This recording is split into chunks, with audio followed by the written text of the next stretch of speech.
The man didn't even glance at her. He stood in the crowd, holding the bride registration form, his eyes scanning the list before looking up at the women in line. And when his gaze fell on Mabel Hart, he laughed.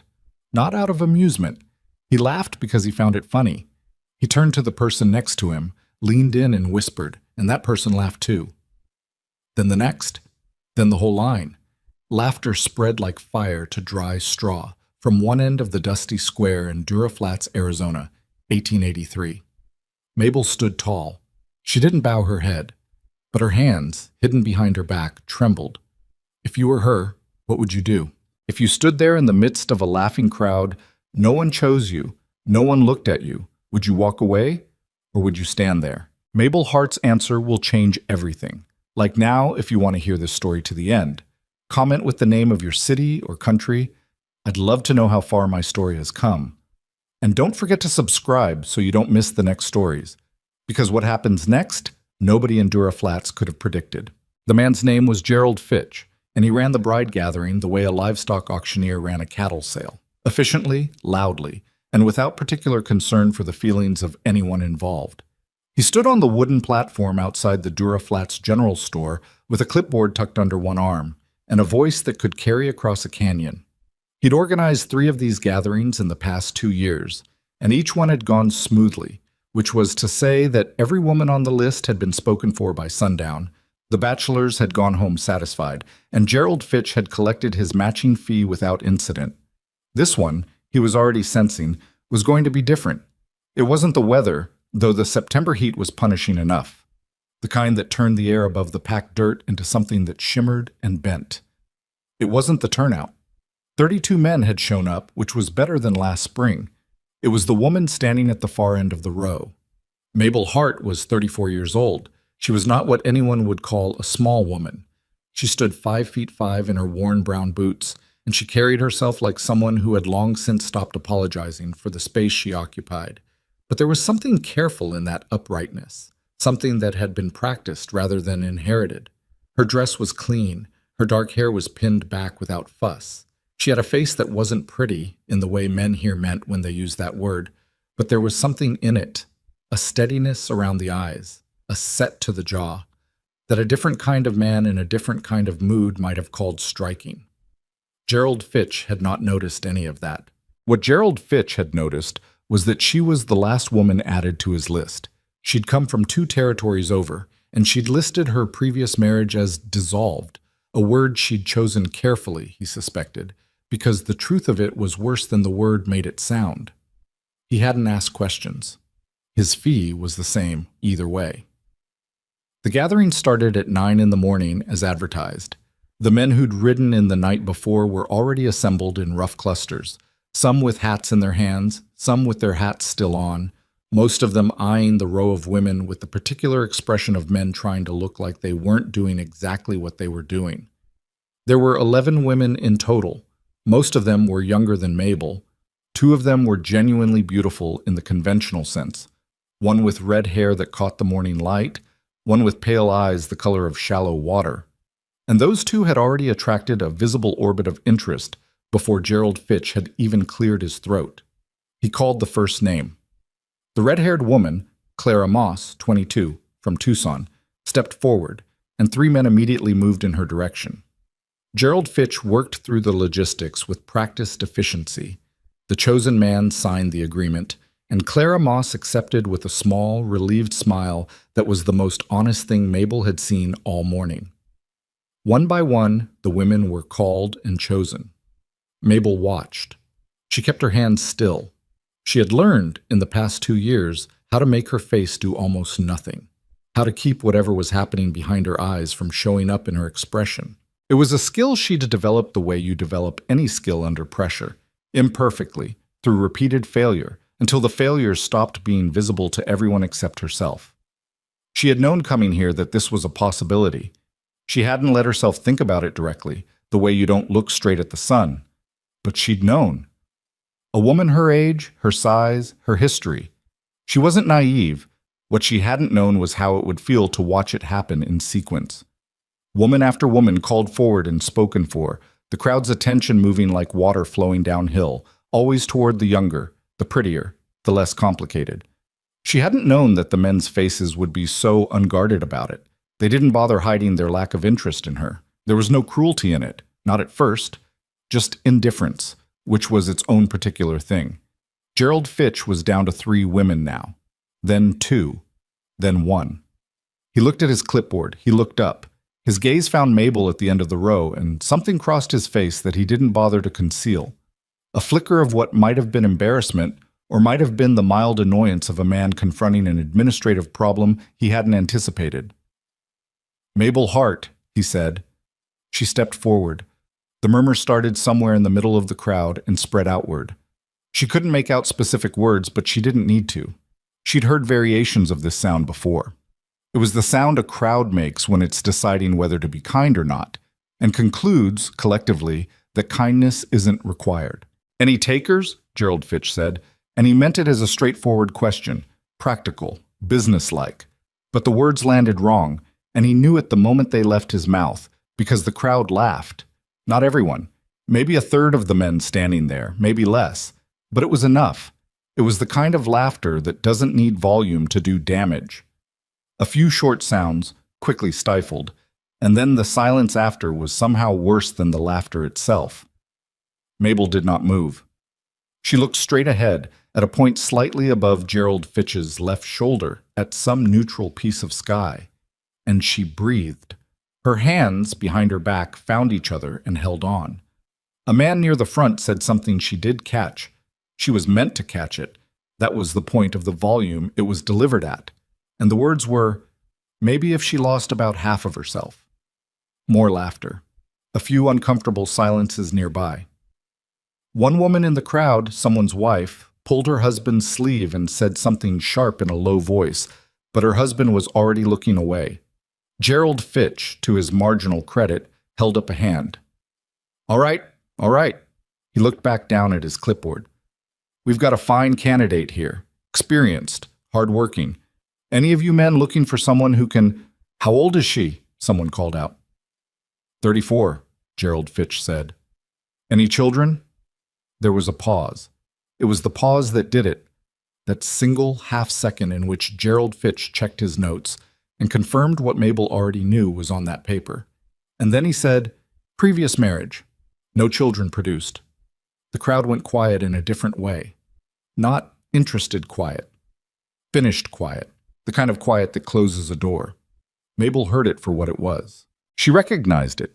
She had heard versions of this quiet in a judge's office in Flagstaff 2 years ago when her husband, her former husband, had stood before a man in a dark coat and explained, in the careful language of a man who had prepared his words, that she had failed to provide him the family he had a right to expect, that she had been given sufficient time to do so, that the marriage had not produced what he required from it.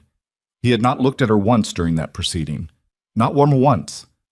She had stood there the same way she was standing here, straight, hands together, eyes fixed on a point that had nothing to do with the person talking about her, like she wasn't in the room.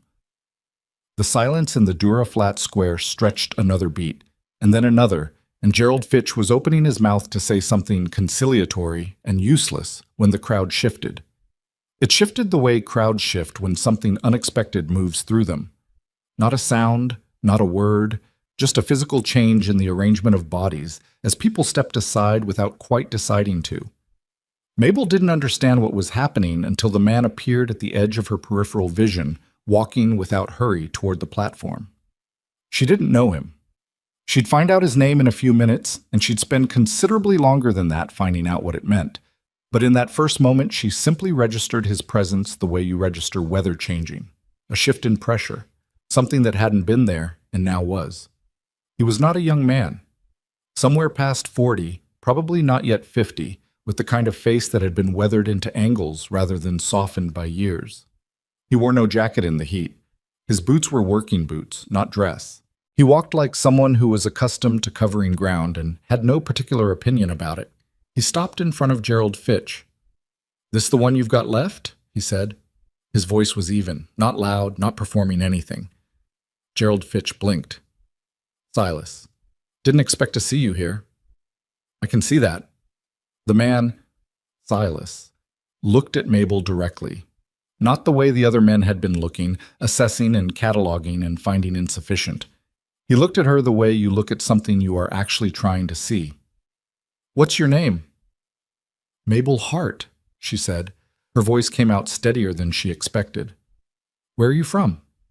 "Most recently, Yuma. Before that, Flagstaff." He nodded once, slowly. "You know anything about cattle?" The question caught her sideways. Behind her, she was dimly aware that the crowd had gone very still. "Some," she said. "I grew up on a working farm in New Mexico. Hogs mostly, but we kept cattle too. 8 years of it before I left." "You know anything about weather?" "I know enough to take it seriously." Something in his expression shifted, though she couldn't have said exactly what. "Good," he said. "Plenty of people out here don't." He turned to Gerald Fitch. "I'll take her." The silence that followed was the loudest thing Mabel had heard all day. It broke in pieces. First a few murmured exchanges, then a swell of voices, surprise, disbelief, the particular energetic interest of a crowd that has just witnessed something it didn't predict. Mabel watched Gerald Fitch's face cycle through expressions rapidly enough that she couldn't track them all. She watched several of the men in the crowd exchange glances. She watched a woman near the back stand on her toes to see better. She watched Silas Boone do none of that. He stood where he'd stopped, not looking at the crowd, not performing anything for their benefit, waiting in the unhurried way of a man who had made a decision and saw no reason to revisit it. Gerald Fitch recovered himself. "Well, right. There's paperwork." "There's always paperwork," Silas said. Mabel looked at the man who had just chosen her in front of 30-odd witnesses, and she tried to understand what she was feeling. It wasn't gratitude exactly. Or rather, it wasn't only gratitude, and the parts of it that weren't gratitude she didn't have words for yet. She was aware that her hands had stopped shaking. She was aware that the crowd was still watching. She was aware that she didn't know this man at all. While Gerald Fitch shuffled through his papers, a rancher standing near the front, a broad man with a red face who had found the earlier laughter very agreeable, leaned toward his neighbor and said, loudly enough to be heard, "Silas Boone must have lost his mind." Silas turned his head. His gaze found the red-faced man with no particular hurry, and he looked at him long enough that the man's expression changed, and then Silas turned back to the papers Gerald Fitch was holding out. He didn't say anything. He didn't need to. Mabel noted that. She filed it away. The paperwork took several minutes. During those minutes, the crowd began to disperse, some grudgingly, some still talking, a few looking back over their shoulders at the unlikely pair standing by the platform. The red-haired woman, Clara Moss, was walking away with the man who had chosen her, and she glanced at Mabel once with an expression that was complicated enough that Mabel couldn't read it in the moment. When the last signature was done, Silas Boone folded his copy of the paper and put it in his shirt pocket. He looked at Mabel. "I've got a wagon," he said. "The ranch is about 2 hours north. You have bags?" "One," she said. "All right." He started walking. She fell into step beside him, slightly behind. They moved through what was left of the dispersing crowd, and she felt eyes on her back. Not all of them unkind, but none of them simple. She had spent 2 years being the woman a man had publicly discarded, and now she was the woman an unlikely man had publicly chosen, and neither version of herself felt like the whole truth of who she was. She kept walking. They reached a wagon hitched to 2 horses, solid working animals, not showy, well kept, and Silas went to the back and made room among the supplies he'd brought in. He didn't offer to help her with her bag. She didn't wait for him to. She put it in herself and climbed up to the seat without assistance. He noticed that. She could tell he noticed without him saying anything. He climbed up the other side and gathered the reins, and for a moment they sat there in the settling heat of the morning, the square behind them still buzzing with conversation, the horses patient and still. "Why?" Mabel said. She hadn't planned to ask it. It came out before she could redirect it. Silas Boone didn't look at her. He looked at the road ahead. "Why what?" "You know why what." He was quiet for a moment. A cart moved past on the cross street. Somewhere behind them, someone called a name. "You were standing up straight," he said finally. She waited for more. He didn't offer more. The horses shifted. "That's it?" she said. "That's enough," he said, and clicked the reins, and the wagon began to move. She rode beside him in the morning heat, and she did not know, could not know, what was coming. The months ahead, the work, the neighbors' cold eyes, the nights when the silence of the house felt like a living thing, the disasters she didn't yet have names for. She knew only this, the road unrolling ahead of them, the sun already high and merciless, and the quiet of a man who had looked at her in a crowd of people looking away and seen something they hadn't. She didn't know if she could trust that. She didn't know if she could trust him. But she was in the wagon. She was moving. And for the first time in 2 years, Mabel Hart was facing forward. Quote, the Boone Ranch sat on a high, flat stretch of land north of Dura Flats, bounded on the west by a ridge of red stone that turned orange in the afternoon, and on the east by a dry creek bed that, Silas told her, ran with water 3 months a year if they were lucky, and not at all if they weren't. The house was a solid structure. Timber and adobe, built to last rather than to impress, but it had the particular quality of a place that had been maintained by someone going through the motions rather than someone who cared about it. The yard was functional, but not tended. The fence along the south side of the main corral needed 2 new posts. A window shutter on the east side of the house hung at an angle, the top hinge compromised. Someone had started stacking firewood against the side of the house and stopped partway through, leaving the remainder in a loose pile that was inefficient and would be worse in wet weather. Mabel saw all of this in the time it took the wagon to cover the last quarter-mile of track to the front of the house. She didn't say anything about it. Silas pulled the horses to a stop and set the brake. He climbed down. Water's from the well, back of the house, he said. Kitchen's through the front door, turn right. The room on the left of the hallway is mine. The one across from it is... He paused for a fraction of a second.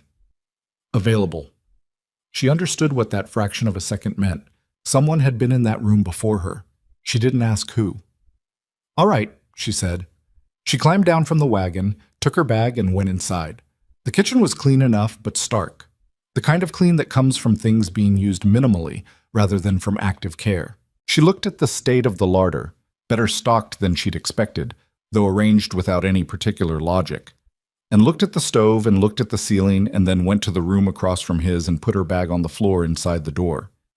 The room contained a bed, a chair, a small dresser, and a window that faced north toward the stone ridge. The bed was made with military precision, tight corners, no wrinkles.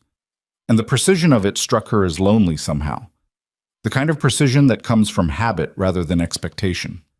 She sat on the edge of the bed and put her hands on her knees and took a slow breath. She thought about what she'd left behind in Yuma. She thought about 2 years of rented rooms and laundry work and the particular degradation of being pitied by people who didn't like her. She thought about the judge's office in Flagstaff and the sound of her former husband's voice doing its careful, prepared damage in the presence of a man in a dark coat.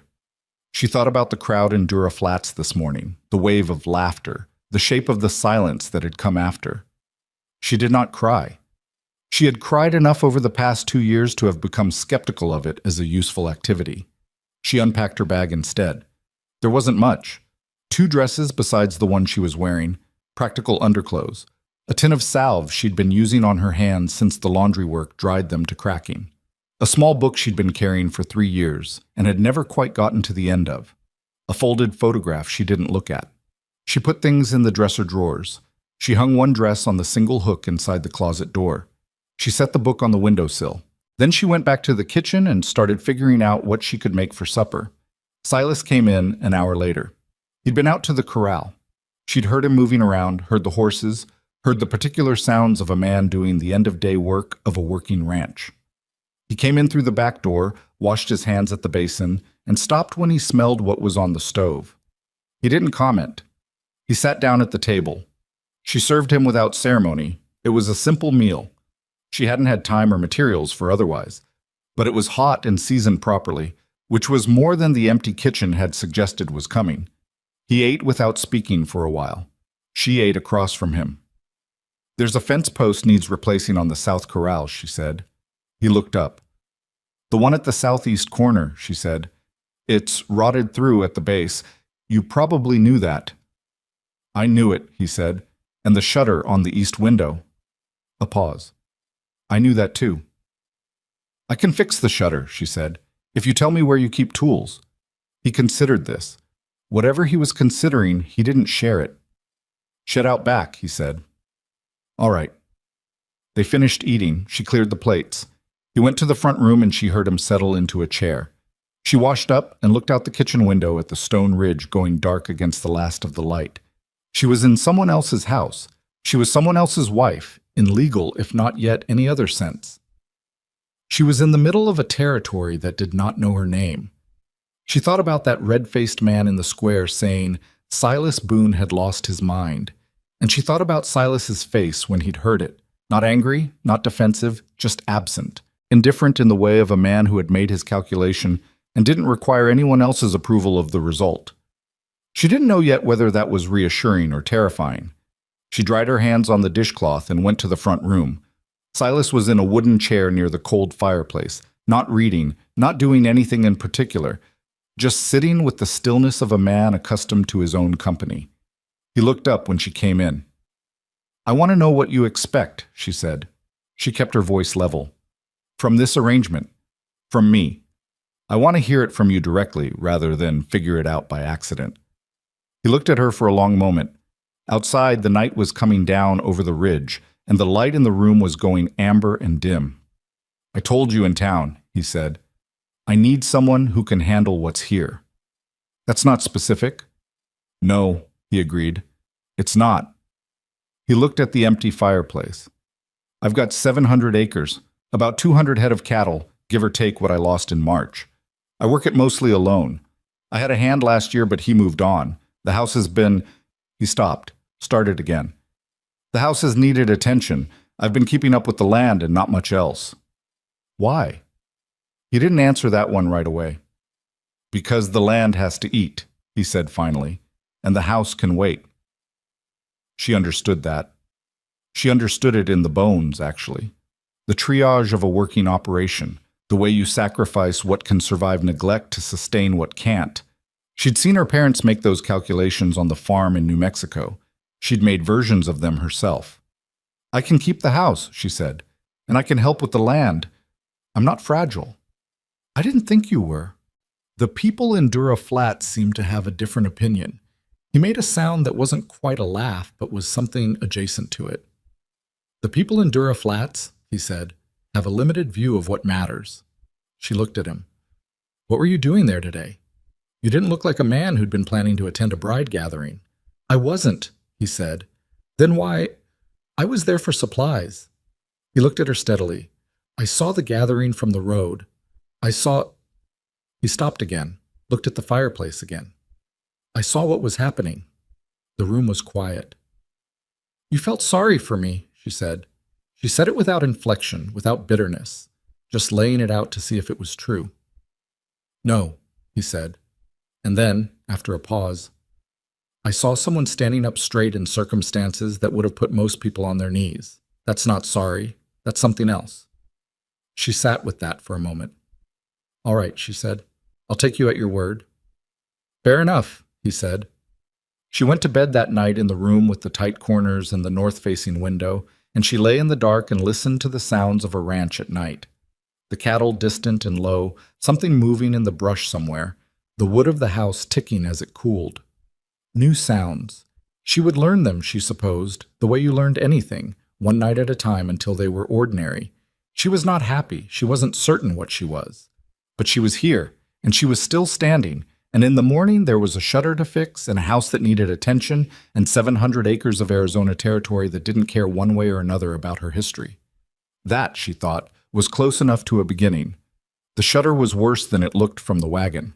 Mabel discovered this the morning after she arrived. When she climbed the ladder she'd found leaning against the side of the shed and got close enough to see that the top hinge hadn't merely loosened. It had pulled clean through the adobe at the anchor point, leaving a hole the size of her thumb that would need to be packed and reset before any new hardware would hold. She climbed back down, found a rag, mixed a small amount of the clay mud she'd located in a bucket near the water trough, and climbed back up. Silas came around the corner of the house while she was on the ladder. He stopped, looked at her, looked at the bucket she'd hung from the top rung by a wire hook she'd bent from a piece of scrap she found in the shed. He didn't say anything. He went on to the corral. She packed the hole, let it set while she made breakfast, came back and checked it, decided it needed another hour, ate, washed the plates, went back up and set the hinge, rehung the shutter. By mid-morning, it was plumb and swinging clean, and she had moved on to the firewood pile, which she spent an hour reorganizing against the house wall in a stacked row that would shed rain instead of collect it. When Silas came in for the noon meal, he walked past the south wall of the house and paused. He came inside and sat down without commenting on the firewood either. They ate. She had made a proper soup from the dried beans in the larder and some onions she'd found going soft in a crate near the back door. It was plain, but it was food, and it was hot, which was more than plain. "You didn't have to do all that this morning," he said. Not critical, just observational. "I know," she said. "I was going to get to the firewood." "I know that too."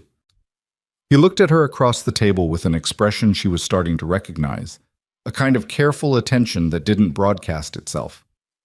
"You work fast," he said. "I work when there's work in front of me," she said. "It's not a virtue. It's just what I do." He nodded, slowly, like he was filing something away. "There's a section of fence line on the north pasture," he said, 3 posts down from when the soil shifted last spring. "I've been using it to keep the cattle off the north water for now, but it needs repair before the dry season ends, or I'll lose access to that whole section." "What do you need?" "Posts. I've got them cut and waiting in the shed. It's the setting that takes time. 2 men, really, one to hold and one to tamp." She looked at him. "Or one strong enough to do both," she said. He looked at her for a moment, then he said, "Be ready at first light." She was. The fence work took the better part of 2 days. The ground was hard-packed in places and loose volcanic ash in others, which made it unpredictable, and the first post she tried to set alone shifted while she was tamping and had to come out and go back in twice before it was right.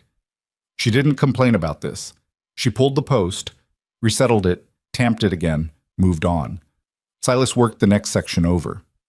They did not talk much. The silence between them was not uncomfortable. It was the silence of people who had a task and were attending to it. But it was not easy either. It was the silence of 2 people who knew almost nothing about each other and were both too careful to rush into the knowing. On the afternoon of the second day, a rider came down the track from the direction of Dura Flats. Mabel was holding a post. Silas was tamping. They both looked up at the sound of hooves, and the rider came into view. A man in his 40s, thick through the chest, riding a dark bay that was too good a horse for the dusty clothes he wore. He pulled up at the edge of the fence line and looked them over. "Silas?" the man said. "Walt," Silas said without stopping what he was doing. The man, Walt, let his gaze move to Mabel. He didn't try to hide that he was taking his time about it. His eyes went from her face to her hands on the post to the completed section of fence behind her and back to her face. "So it's true," he said. "You actually brought her out here." "It appears so," Silas said. "Folks in town were saying—" Walt stopped, rearranged something. "People are saying all kinds of things." "I'm sure they are." "Silas." Walt's voice dropped half a register, the way a man's voice drops when he wants to have a private conversation in an inconvenient location. "Come on, you know what I mean. You could have—" "I could have what?" Silas said. He still hadn't stopped working. Walt's jaw moved. He looked at Mabel again. Not cruelly exactly, but without any real effort to be kind either. The kind of look that categorizes rather than sees. "I'm just saying, Clara Moss was available. The Hendry girl. You had your pick." "I had my pick," Silas agreed. I picked."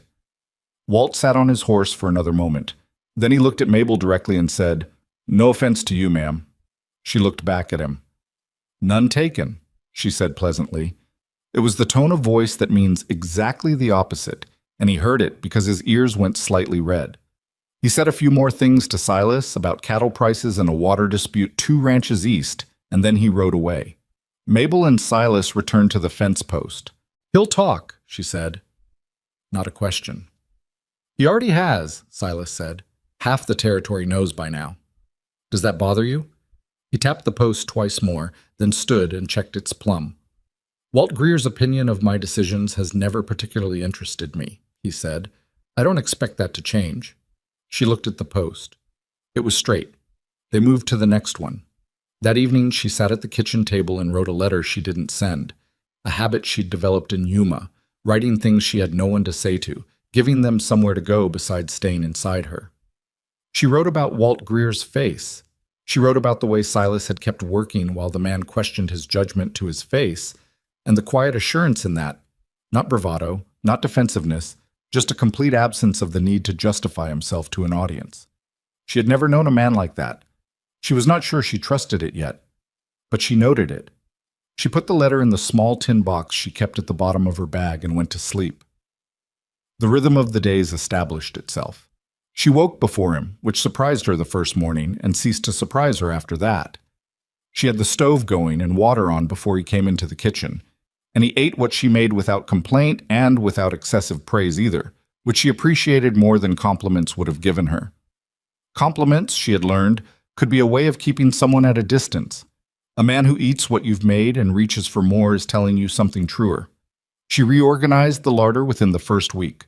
She fixed the cold cellar latch, which had been sticking, by shimming the door frame with a strip of leather she cut from a worn-out harness she found in the shed. She scrubbed the main room floor, which had accumulated enough grit and dirt that the original color of the wood was a guess, and discovered it was a warm, reddish-brown pine that she hadn't expected from the house's exterior. She started learning the cattle. Silas didn't assign this to her. She began doing it on her own, walking the pastures in the late afternoon when the direct work of the day was winding down, getting familiar with the animals individually, noting which ones were showing stress, which seemed off their feed, which had developed hoof issues that would need attention. She started keeping a rough count in her head and cross-checking it against the herd numbers Silas had mentioned. After about 10 days of this, she came in for supper and said, "You've got a heifer with a cracked hoof in the south pasture, the brown and white one. She's favoring it." He looked up from the table. "Which one?" "She's got a notch in her left ear, younger one, maybe 3 years." He was quiet for a moment. "I'll look at her in the morning. I can show you where she's been staying. She keeps to the southeast corner, near the water." He nodded. Then, after a pause, "How long have you been watching the herd?" "Since the second day," she said. She set supper on the table and sat down. "I didn't see any harm in knowing them." He looked at her across the table with that careful expression again. It went on long enough that she looked back at him directly. "What?" she said. "Nothing," he said. He picked up his fork. "Thank you." It was the first time he'd thanked her for anything specific. She filed it away in the same place she'd been filing everything else. Not sure yet what any of it added up to, but keeping the account. The trouble from Dura Flats arrived on a Thursday, in the form of 3 women. They came in a buckboard driven by the youngest of them, a girl named Iris Calloway, maybe 20, who seemed to be present primarily as transportation. The other 2 were women in their 40s, the kind who had established positions in a small town and understood those positions to carry certain responsibilities. Their names were Agnes Hooper and Ruth Calloway, and they arrived at the Boone Ranch at about 10 in the morning with a covered basket and expressions that were doing careful work. Mabel was in the yard splitting kindling when they pulled in. She heard the buckboard and looked up and knew immediately what this was. She set the hatchet in the stump and went to meet them. Agnes Hooper was the one who took the lead. She had a broad face and small eyes and a voice she deployed with the precision of someone who had spent years perfecting it. She got down from the buckboard and smiled and said, "We wanted to come and welcome you properly. It's not right that you've been out here a couple of weeks already with no one coming to call." "That's thoughtful," Mabel said. "We brought a pie," Ruth Calloway said. She had a sharper face than Agnes and held the covered basket in front of her like a credential. "Apple, from my own trees." "Thank you," Mabel said. She took the basket. "Come inside." She made tea she didn't have good tea for, a pale, honest approximation, and put out the pie, and sat with these women in the front room of the house she had spent 2 weeks making less grim, and listened to them talk. Agnes Hooper did most of the talking. She talked about the territory, about various neighbors and their situations, about the dry summer they'd had, about the price of cloth at the general store. All of it pleasant, all of it information gathering dressed in the clothes of neighborly conversation. "Silas Boone is a decent man," Agnes said eventually, with the air of someone who has been circling something for long enough. He's had a hard stretch. Losing Eleanor the way he did. There it was. Mabel kept her face steady. I didn't know her name. Agnes blinked. Ruth Calloway looked at her pie. He doesn't talk about her, Mabel said. Not defensive, just accurate. Well, no, he wouldn't. Agnes pressed her lips together briefly. It was 3 years ago. Fever. She was only... Well, it was very sudden. So that was who had been in the room across the hall. The room with the tight corners and the bed that had been made with such deliberate, grieving precision. Mabel sat with that quietly, without showing the women across from her what it did to her understanding of things. He's a man who keeps to himself, Agnes continued. We were all... She paused again, choosing. We were all somewhat surprised by his decision at the gathering. I imagine you were, Mabel said. People talk, Ruth Calloway said. It came out half apology, half something else. I know, Mabel said. I've heard some of it. Agnes Hooper looked at her. The performance of pleasantness thinned slightly, became something more direct.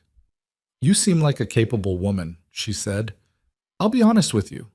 I wasn't sure what to expect coming out here. Silas isn't the easiest man, and the situation is unusual. But you seem, she paused, settled. I am settled, Mabel said. This is where I live. The women left about an hour later. Iris Calloway, who had barely spoken, looked at Mabel when she climbed back up into the buckboard, and her expression was the most straightforward of the three. Just young and uncertain, and maybe slightly ashamed of the company she was in, though not enough to say so. Mabel watched them go. She stood in the yard for a moment. Eleanor. 3 years ago, a fever. A room with tight corners across from his. She turned and went back inside and found the hatchet in the stump and finished splitting the kindling. When Silas came in that evening, she told him the women had come. He was quiet. Agnes Hooper mentioned Eleanor, she said. She kept her voice even. I thought you should know I know the name. He was at the wash basin. His back was to her. She watched his shoulders do something brief and controlled. I should have told you, he said. You don't owe me your history. No. He dried his hands, turned around. His face had the particular blankness of a man who has practiced not showing a specific thing for a long time. But it's relevant to the room, to... He stopped. To why the house needed attention, she said quietly. He looked at her. Yes. She nodded. Okay, she said. He waited, like he was expecting more. That's all, she said. I just wanted you to know I knew. He looked at her for another moment. Something in his face shifted. Not cracked, not broken open, just shifted, like a door moving a fraction of an inch in a frame. Then he came to the table and sat down, and she served supper, and they ate. They didn't talk about Eleanor again that night, but the silence between them was different after that. Not easier exactly, but more honest. Less space being maintained around things unspoken. More acknowledgement that the unspoken things were there. The real test came from a different direction. About 3 weeks after she arrived, on a Saturday when Silas had gone into Dura Flats for supplies, Mabel walked the east fence line alone and came back to find a man she didn't know sitting on his horse in the yard. He was maybe 60, lean and wind-dried, wearing a hat that had seen considerable territory. He watched her come across the yard with the kind of patience that had an edge to it. Help you? She said. Looking for Boone, the man said. He's in town, back this afternoon. She stopped at a reasonable distance. Something about the man's stillness was the wrong kind of calm. I'm his wife. Can I help you with something? The man looked at her for a long moment. His face didn't change. You're the Hart woman, he said. I'm Mabel Boone, she said. She had not said it before. It came out steadier than she expected. He chewed something. Tobacco, she thought. And then he said, You can tell your husband that Amos Greer says the South Water Agreement is finished. He wants to discuss the alternative arrangement. She didn't know what any of that meant. She also knew she wasn't supposed to know. This was being delivered to her because Silas was absent, and delivered specifically to her because this man had made a calculation that she would be a less reliable messenger than he intended to appear. "I'll tell him," she said. "Amos Greer, Southwater Agreement, Alternative Arrangement." The man's eyes moved over her face. "Word for word," he said. "Word for word," she agreed. He turned his horse and rode out. She stood in the yard and thought about what he'd said and what he hadn't said, and what the gap between those two things might contain. She went inside and wrote down the exact words while they were fresh. When Silas returned that afternoon, she told him while he was still unloading the wagon. She gave him the message exactly, then handed him the paper with the words she'd written. He read it twice. His face went flat in a way she hadn't seen before. "Who is Amos Greer?" she asked. "Walt Greer's uncle." He folded the paper. "The Greers hold the deed to the water rights on the Eastern Creek. 3 years ago, before Eleanor died, I had a usage agreement that let me access it through the dry months. Amos decided after she died that he didn't need to honor it. We've been working around it." "What does he mean by alternative arrangement?" Silas put the last of the supplies on the porch and turned to face her. "He wants to buy the North 40, he said. He's wanted it for 2 years. He knows I won't sell, so he's been tightening the water situation every dry season until I run short enough options that it stops looking like a choice." She stood there looking at him. "He came here while you were gone on purpose." "Yes. He wanted me to get the message confused, or not tell you all of it." Silas looked at her. "Did you?" "No," she said. "I wrote it down." He looked at the paper in his hand. Something moved in his face that wasn't quite a smile, but occupied the same space one might. "Thank you," he said. Then he picked up the last of the supplies and went inside. Mabel stood on the porch for a moment, looking out at the territory. The Redstone Ridge to the west was going copper in the late light, and the cattle in the south pasture were moving toward water in the slow, instinctive drift of animals who knew their routine. She had been here less than a month. She already knew this land was not going to be easy, and the people around it were not going to be simple, and the situation Silas was managing was more complicated than she'd understood from the road. She went inside and started supper. What changed in the following weeks was not dramatic. It was not the kind of thing that would make for a clear story with a definite before and after. It was gradual, the way most real changes are, so incremental that you couldn't point to the moment it happened, only to where you were on one side of it and where you were on the other. She learned his routines, and he learned hers. She learned that he was most useful talked to before 9 in the morning and after sundown, that in between he was in a kind of focused silence that wasn't unfriendly but wasn't available either. He learned that she didn't need things explained to her twice, and that asking her opinion on a practical question would get him an honest answer rather than a diplomatic one, which she gathered was not what he'd had before. She learned that he had a bad right shoulder from a fall years back that gave him trouble in cold mornings, and she stopped expecting him to do fine work with his right hand before the joint had warmed up. He never mentioned this to her. She simply noticed.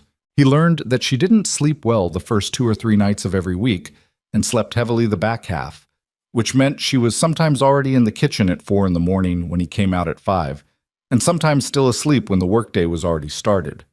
He never commented on this either. He simply adjusted. They were not friends yet. They were not in love. They were something more specific and in some ways more durable than either. 2 people who had looked at each other's actual selves, the real unpolished versions, and decided separately that the deal was still acceptable. That was not nothing. In Mabel's experience, it was, in fact, quite rare. The Saturday market in Dura Flats happened on the first Saturday of each month, and 6 weeks after she arrived, Silas told her without particular ceremony that she could come if she wanted. She wanted. She hadn't been back to town since the gathering. She sat beside him in the wagon and watched the familiar track unfold in reverse, the stone ridge sliding behind them, the flat land opening up, the first scattered buildings of Dura Flats appearing on the horizon like an afterthought. She had dressed in her better dress, the blue one, and she had her hair pinned up properly, and she sat straight in the wagon seat with her hands in her lap and did not think about the last time she had stood in that square. The market was busy. People turned to look when the Boone wagon came in. She felt it, that collective awareness shifting. the particular attention of a community that knows it has something to watch. She climbed down from the wagon without fuss and stood in the square she had last stood in as a woman no one wanted. Agnes Hooper was there. She nodded to Mabel with something that might have been grudging acknowledgement.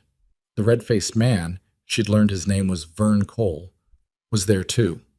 And he looked at her and looked away and said nothing, which was its own kind of statement.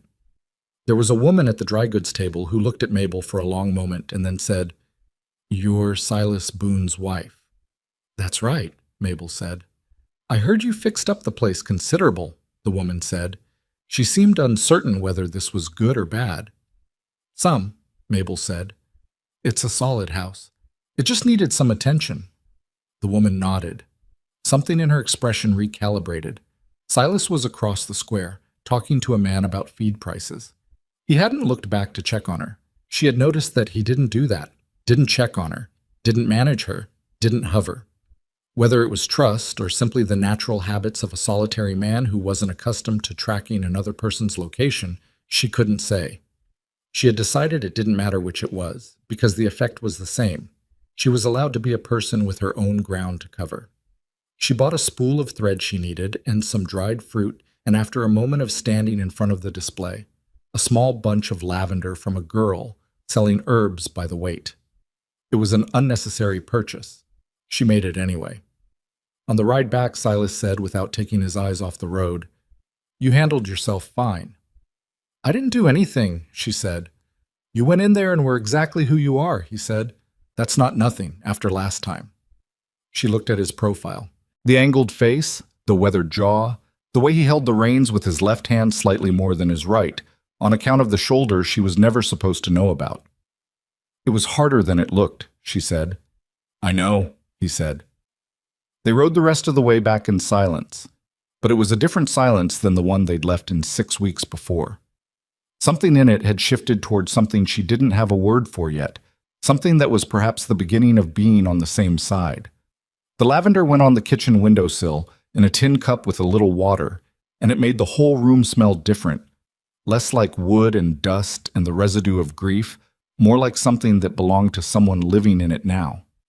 Silas looked at it once when he came in for supper. He didn't say anything, but he looked at it longer than a man who didn't notice it would have. She cooked. He ate. The ranch settled into its evening sounds around them: cattle, wind, the house ticking in the cooling air.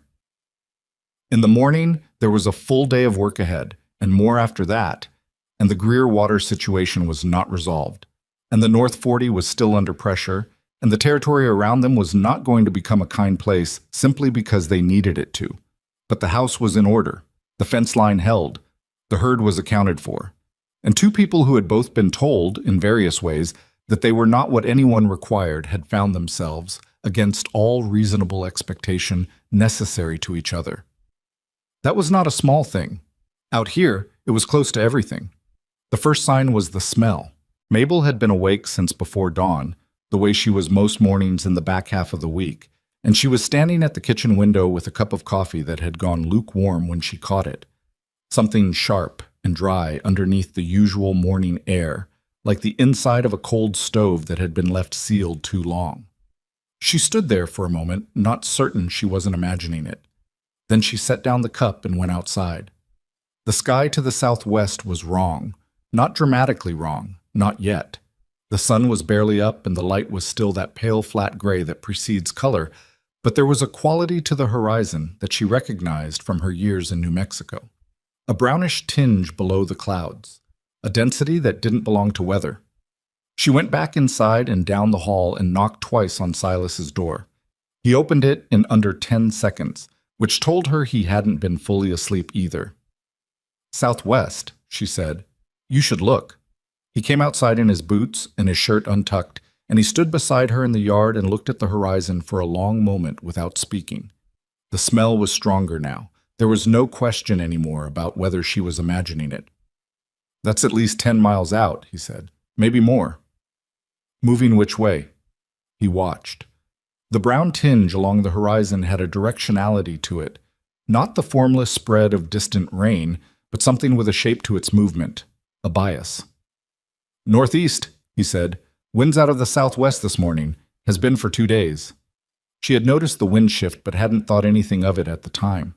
She thought about it now. Toward the valley, she said. Toward the valley, he agreed. He went back inside and came out with his jacket and his hat. I'm going to ride up the ridge, he said. I can see further from the top. You stay here. She didn't argue with that. She went inside and started banking the cook fire down low, because if the wind carried embers this far, they didn't need anything inside to catch. She checked the water in the well bucket and filled the 2 large pots she kept for washing and set them by the back door. She got the horse blankets from the shed and soaked them in the water trough. She wasn't sure she'd need them, but she'd seen what her mother had done when fire came close to their farm in New Mexico when she was 11, and her mother had known things that had kept them alive. Silas came back down from the ridge at a controlled gallop that told her everything before he spoke.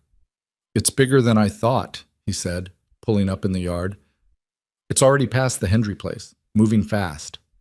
Which ranches are between us and it? Perot's, the Colton homestead, possibly the Greer South pasture if it shifts at all. He dismounted and was already moving toward the barn. I need to go. Perot's got 2 kids under 10 and his wife is expecting. She understood immediately what he was asking without asking. Go, she said. I'll manage here. He stopped and looked at her, just for a second. There was something in that look. Not doubt, not concern exactly. Something more like the automatic instinct of a man who had been alone long enough that the idea of leaving someone behind had become unfamiliar in a specific way. The cattle first, he said. Get them to the north pasture, away from the south draw. If fire comes down the ridge, it'll funnel through the draw first. The north pasture has the stone outcropping. It won't carry fire as readily. I know, she said. Go. He went. She spent the next 3 hours moving cattle.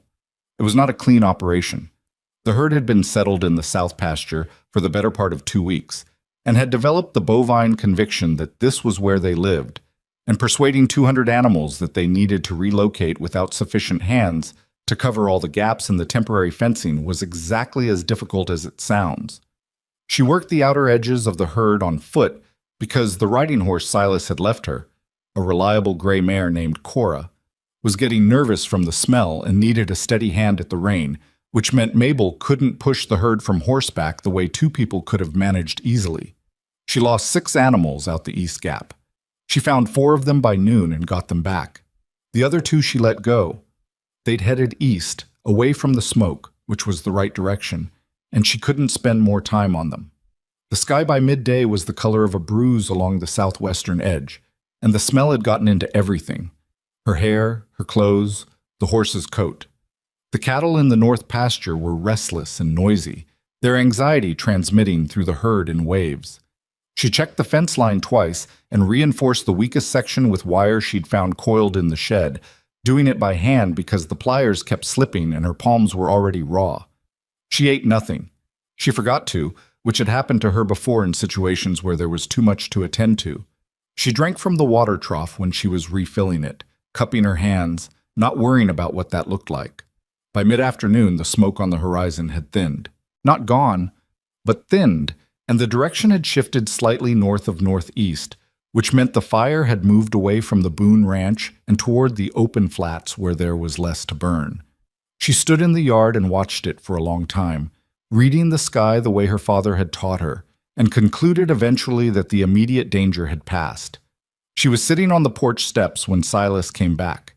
He came in slower than he'd left, the horse dark with sweat and moving at a tired walk. He dismounted in the yard and looked at her, and then looked at the north pasture and back at her. You moved them, he said. All but 2. They went east. He nodded. He looked tired in a way that went deeper than the day's work. Perot's barn is gone, he said. House held. They got the kids out. Margaret Perot?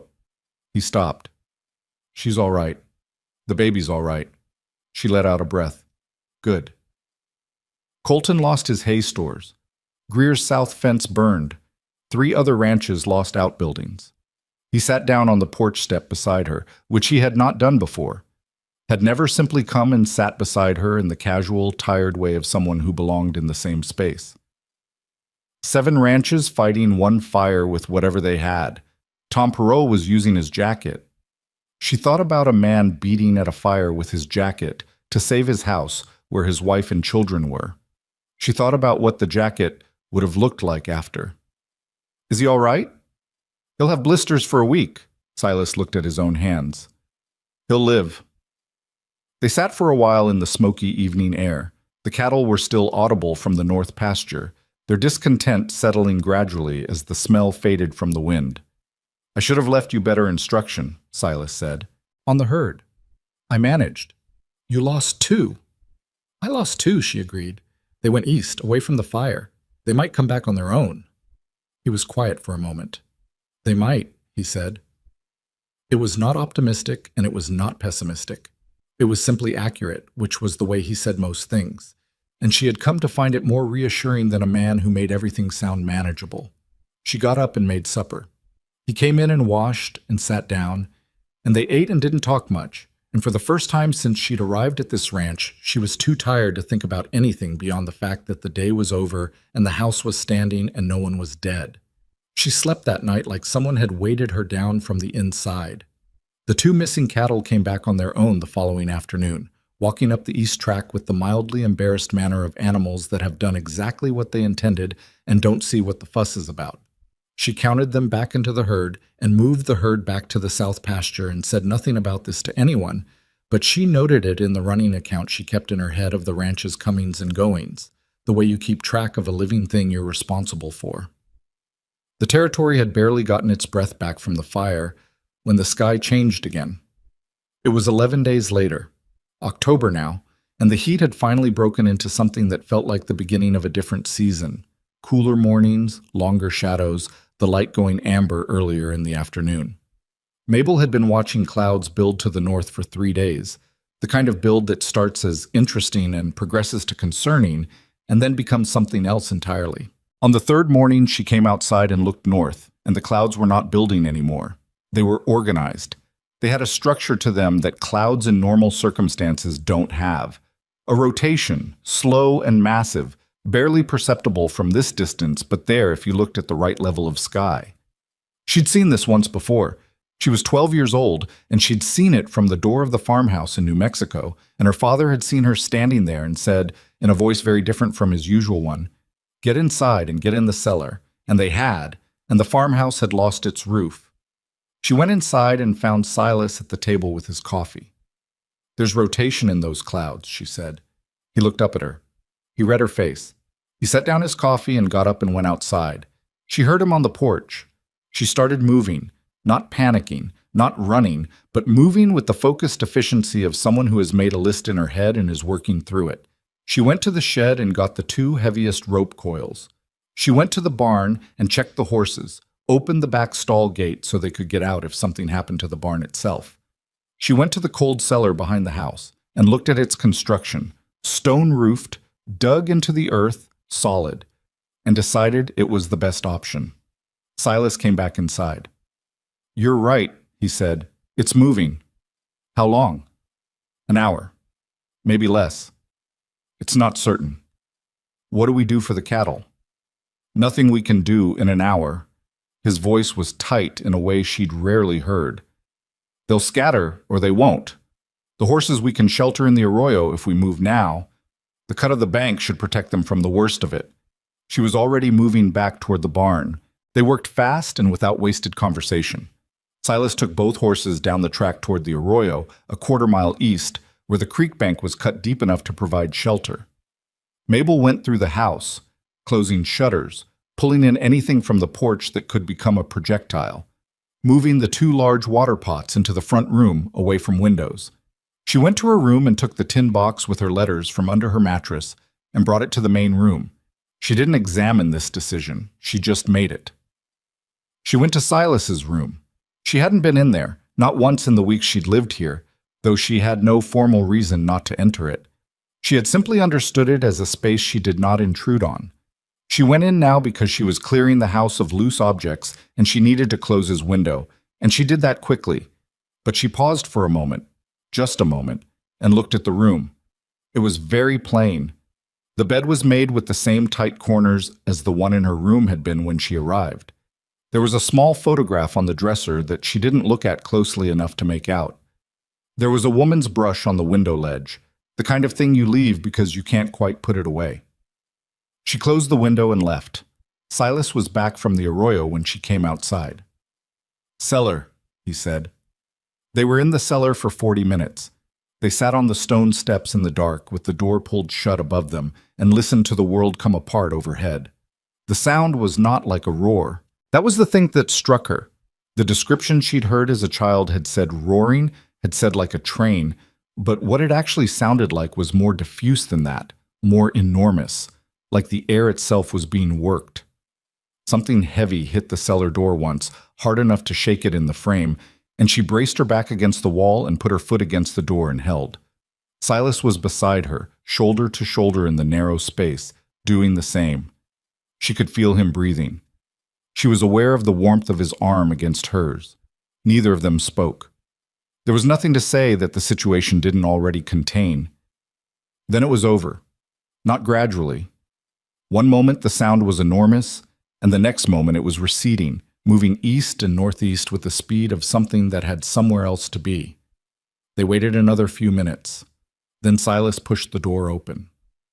The sky was a strange color.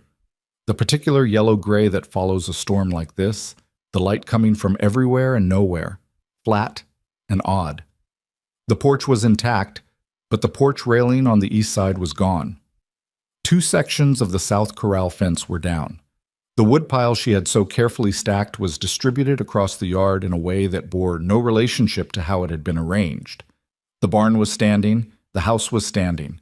The roof of the small feed shed was not standing. It was in the south pasture, upside down, 50 yards from where it had been. Silas stood in the yard and looked at what was left of things, and then looked at what was missing, taking the accounting silently, the way he did everything. Mabel was looking north. "Silas," she said. Something in her voice made him look immediately. To the north, a quarter-mile away at most, where the Perot homestead was visible on a clear day, a column of dust and debris was settling against the sky. The tornado had gone through there. Not around, through. "The Perots," she said. He was already moving toward the arroyo for the horses. They rode hard, Mabel on the gray mare Cora and Silas on his own horse, pushing them through the strange post-storm light across the flat ground between their ranch and the Perot property. She had ridden fast before, but rarely with this particular quality of urgency, the kind where you are aware that you are riding toward something and not certain of what you'll find. What they found was not the barn. The barn was gone, utterly, as if it had never been built, just a concrete foundation and a few splintered boards scattered in a radius around it. The house was standing, but the east wall was partially collapsed, the upper portion of it folded inward like cardboard, a tangle of timber and adobe that had come down onto whatever had been on the other side. Tom Perot was in the yard. He was on his knees in the dirt, and he was not making any sound, which was worse than if he'd been making sound. His 2 boys, 8 and 6, were standing beside the collapsed wall, the older one holding the younger one's hand with the automatic protective instinct of a child who is too frightened to know what else to do. Silas was off his horse and to Tom's side in seconds. "Where's Margaret?" Tom looked up. His face was blank in the way that comes just after something too large to process. "Inside," he said. "She was inside when it—" Mabel was already at the wall. She went to it without planning to, without deciding. She simply moved, the way you move toward a fire when you're holding water, because that is the situation and you are in it and there is no one else. She looked at the collapsed section and read it the way she had learned to read things that required understanding before action, where the load was, where the void spaces were, which pieces were bearing and which were simply resting. There was a gap, a section where the outer wall had come down but the internal timbers had crossed and created a hollow beneath them. Small, but there. "Tom," she said, "is she in the bedroom?" He blinked. Something came back into his eyes. "Yes, the east bedroom." That was this side of the house. She looked at the gap again. "I need rope," she said to Silas. He pulled the coil from his saddle and brought it to her without asking why. She tied one end around the largest fallen timber that was resting across the gap, the one that was resting on 2 others, effectively pinning everything below it, and handed Silas the other end. "When I say pull, You pull, and don't stop, she said. It'll shift 3 or 4 feet, and then it'll catch. That's all I need. He looked at the timber. He looked at her. If it shifts wrong, I know, she said. I'm going to be to the left of the gap, not under it. Pull on my mark. She positioned herself. She looked through the gap. In the darkness below and beyond the tangle of timber, she could see pale fabric. A dress or a nightgown, it was hard to tell. And the fabric was moving, very slightly, which meant the person wearing it was breathing. Margaret, she called, can you hear me? A sound. Not words, but a sound. I'm going to get you out, Mabel said. Don't try to move. Don't push against anything. You understand? Another sound, closer to yes than to no. Mabel looked at Silas. Now, she said. He pulled. The rope went taut and the timber groaned and shifted. Not the clean pivot she'd calculated exactly, but close enough, 2 feet of movement that opened the gap from too small to passable. The whole stack shuddered. A piece of adobe the size of a man's head fell from the top of the pile and hit the ground 2 feet from where Mabel was standing. She went into the gap. She went in low, on her hands and knees, into the dust and the dark, the overhead timber close enough to her back that she could feel it. She could see better in here than she'd expected. Light was coming through cracks in the outer wall, thin and yellow, enough to navigate by. She moved forward 3 feet. 5. Margaret Perrault was on the floor of what had been the bedroom. She was conscious. Her eyes were open and tracking, but her left leg was pinned under a fallen section of the interior wall, a thick piece of timber that had come down across her lower leg. The leg was not in a good position. Mabel looked at it and looked at Margaret's face and made herself be careful about her own expression. I've got you, she said. I'm here. You're going to be okay. The baby, Margaret said. You're far enough along that lying here a little longer won't hurt anything, Mabel said, because she didn't actually know if that was true, but she knew it needed to be said. I need to move this timber off your leg. I'm going to need you to hold still. Can you do that? Margaret nodded. Her jaw was set with the particular grimness of a woman in pain who is also terrified and has decided to be neither. The timber was not as heavy as it looked. That was the first piece of luck Mabel had had all day. It had come down at an angle and the far end of it was resting on rubble, which meant it was already partially supported. She wasn't lifting the full weight, she was lifting maybe a third of it. She braced her back against the wall above her and got her hands under the near end and pushed upward and felt the thing move. Margaret made a sound that was not pleasant to hear. Stay with me, Mabel said through her teeth. She pushed again. The timber rose 2 inches, 3, enough to drag clear of the leg if Margaret moved it now. Move your leg toward me. Slide it toward me. She heard Margaret moving. She held the weight. Her arms were shaking, and she was aware that the whole structure above her was unstable in a way she couldn't completely account for, but she held. Then Margaret said, It's clear. And Mabel let the timber down, and it hit the rubble with a sound that seemed very loud in the enclosed space. Getting Margaret out was slower. Her leg was injured. Mabel could see the swelling already developing below the knee, which probably meant a fracture but not a compound one, which was the line between bad and catastrophic. She got Margaret's arm over her shoulder and they moved through the gap together. Mabel nearly doubled over, Margaret dragging her bad leg and making sounds that she clearly was trying not to make. They came out of the gap into the open air and Silas was there, and Tom Perrault was there, and Tom made a sound when he saw his wife that Mabel had never heard a human being make before, and hoped not to hear again. She stepped back and let Tom go to Margaret, and she stood in the ruined yard and looked at her hands. They were bleeding in 2 places she hadn't noticed doing. Her dress was covered in dust and adobe powder. Silas came to stand beside her. She was breathing hard. Not from exertion exactly, or not only from exertion. From the aftermath of the state she'd been in inside that gap, the focused, narrowed alertness that had held everything extraneous out, and which was now releasing. She's alive, Mabel said. Unnecessarily. He could see that. Yes, he said. Her leg is fractured. Probably. She needs a doctor. I'll go, he said. Dura Flats. 2 hours there and back. He paused. Can you stay with them? She looked at Tom Perrault crouched in the dirt with his wife's head in his lap. his boys pressed against his sides. She looked at the two children's faces, the 8-year-old with his jaw set in an unconscious imitation of his father, the 6-year-old not quite understanding what had happened, but understanding that it was very bad. "Go," she said. Silas rode. Mabel stayed. She built a fire in the yard from the splintered wood that was everywhere, and she boiled water from the Perrault's well, and she splinted Margaret's leg with 2 pieces of straight board from the ruined barn and strips torn from a sheet she found in the house's intact west bedroom. Margaret bore it without flinching, which was more than Mabel could honestly say she would have managed in the same position. While she worked, Margaret said, "Who are you?" It came out slightly disconnected, the pain and the shock making conversation approximate, but it was a genuine question. "Mabel Boone," she said, "from the ranch south of here. I'm Silas's wife." Margaret was quiet for a moment. Then she said, "He picked you." "He did," Mabel said. "Agnes Hooper told me." Another pause, during which Mabel finished the splint and sat back on her heels. "She made it sound—" Margaret stopped. "I know how she made it sound," Mabel said. "Not bitterly, just accurately." Margaret looked at her. Her face was gray with pain, but her eyes were clear and direct. "You went in there," she said.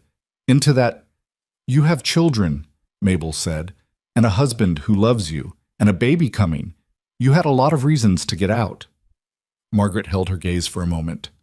Then she said quietly, with a weight to it that had nothing to do with Agnes Hooper or Dura Flats, or anything small, "Thank you."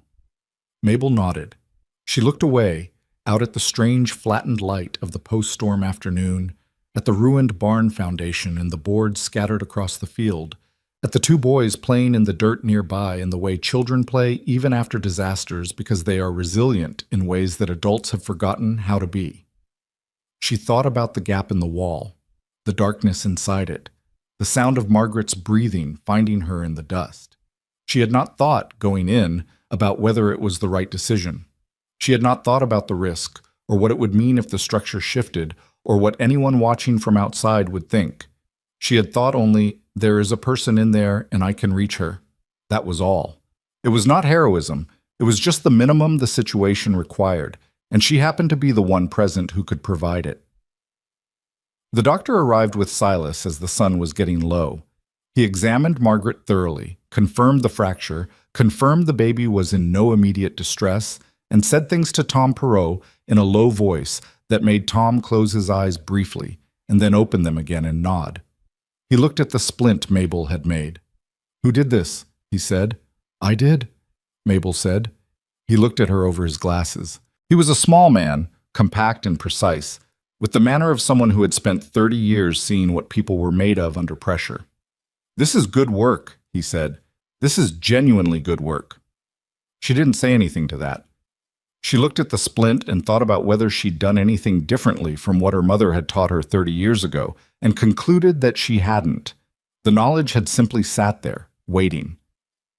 By the time Silas and Mabel rode back to their ranch in the full dark of the October evening, neither of them had eaten since morning, and both of them were carrying the kind of tired that does not resolve with a single night's sleep. She could feel it in her bones, a deep gravitational exhaustion that she recognized as the body's way of presenting its invoice after a day like this one. Silas unsaddled the horses in the dark barn. She went inside and built the cook fire up and put what she had on the stove. It wasn't much, wasn't fancy, but it was hot, and that was sufficient. And by the time he came in from the barn, it was ready. They sat at the table and ate. Outside, the wind had come back around to its ordinary direction, the post-storm air smelling of turned earth and something electric and clean. Silas put his fork down and looked at her. "You went in that wall without hesitating," he said. "There wasn't time to hesitate," she said. "There's always time to hesitate," he said. "Most people use it." She looked at him across the table. His face in the lamplight was tired and direct, and there was something in it she hadn't seen before. Not admiration exactly, though maybe the beginning of it. Something more searching than that. Something that looked like a man revising a calculation he thought he'd already completed. "I had a mother who taught me things," she said. "Practical things. Because We didn't have much, and if something went wrong, it was us that had to fix it. She looked at her plate. Nobody ever called that useful before today. Silas was quiet for a moment. Your mother was a smart woman, he said. She almost smiled. It was the closest she'd come to it in a long time, and she let it happen. Just that small, tired curl at the corner of her mouth, and looked back down at her food. She thought about Margaret Perot's face when she'd said, "You went in there." She thought about the weight of the timber across her palms and the sound of Margaret's leg clearing it and the first wash of outside air when they'd come back through the gap. She thought about all the people who had looked at her in that square in Dura Flats 2 months ago and seen nothing worth choosing. They didn't know yet what she was made of. Some of them were starting to find out. The story moved faster than either of them expected. By the following Monday, 3 days after the storm, Mabel had not left the ranch, and yet the ranch had come to her. Riders stopping at the gate. Some she recognized from the market, and some she didn't. All of them ostensibly passing through or checking on storm damage to the area. All of them finding reasons to slow at the Boone property and exchange a few words. Word had traveled the way it travels in a territory where people live far apart, and news is one of the few things that costs nothing to carry. Mouth to ear, rider to rider, until what had happened at the Perot homestead was known from Dura Flats to the ranches 20 miles north. The first person to come directly was Iris Calloway, the young woman who had driven her mother and Agnes Hooper to the ranch weeks ago in the buckboard. She arrived alone this time, which told Mabel something about the purpose of the visit, and she stood at the yard gate with her hat in both hands and said, "I wanted to come and say it myself. What you did for the Perots." "I didn't do anything anyone else wouldn't have done in my position," Mabel said. Iris Calloway shook her head. "My father was there," she said. "He got to the Perot place about 20 minutes after you went in. He told me what it looked like." She stopped. "He said the wall was that no one else was going to go in there." Mabel looked at her for a moment. She was a direct girl, this one.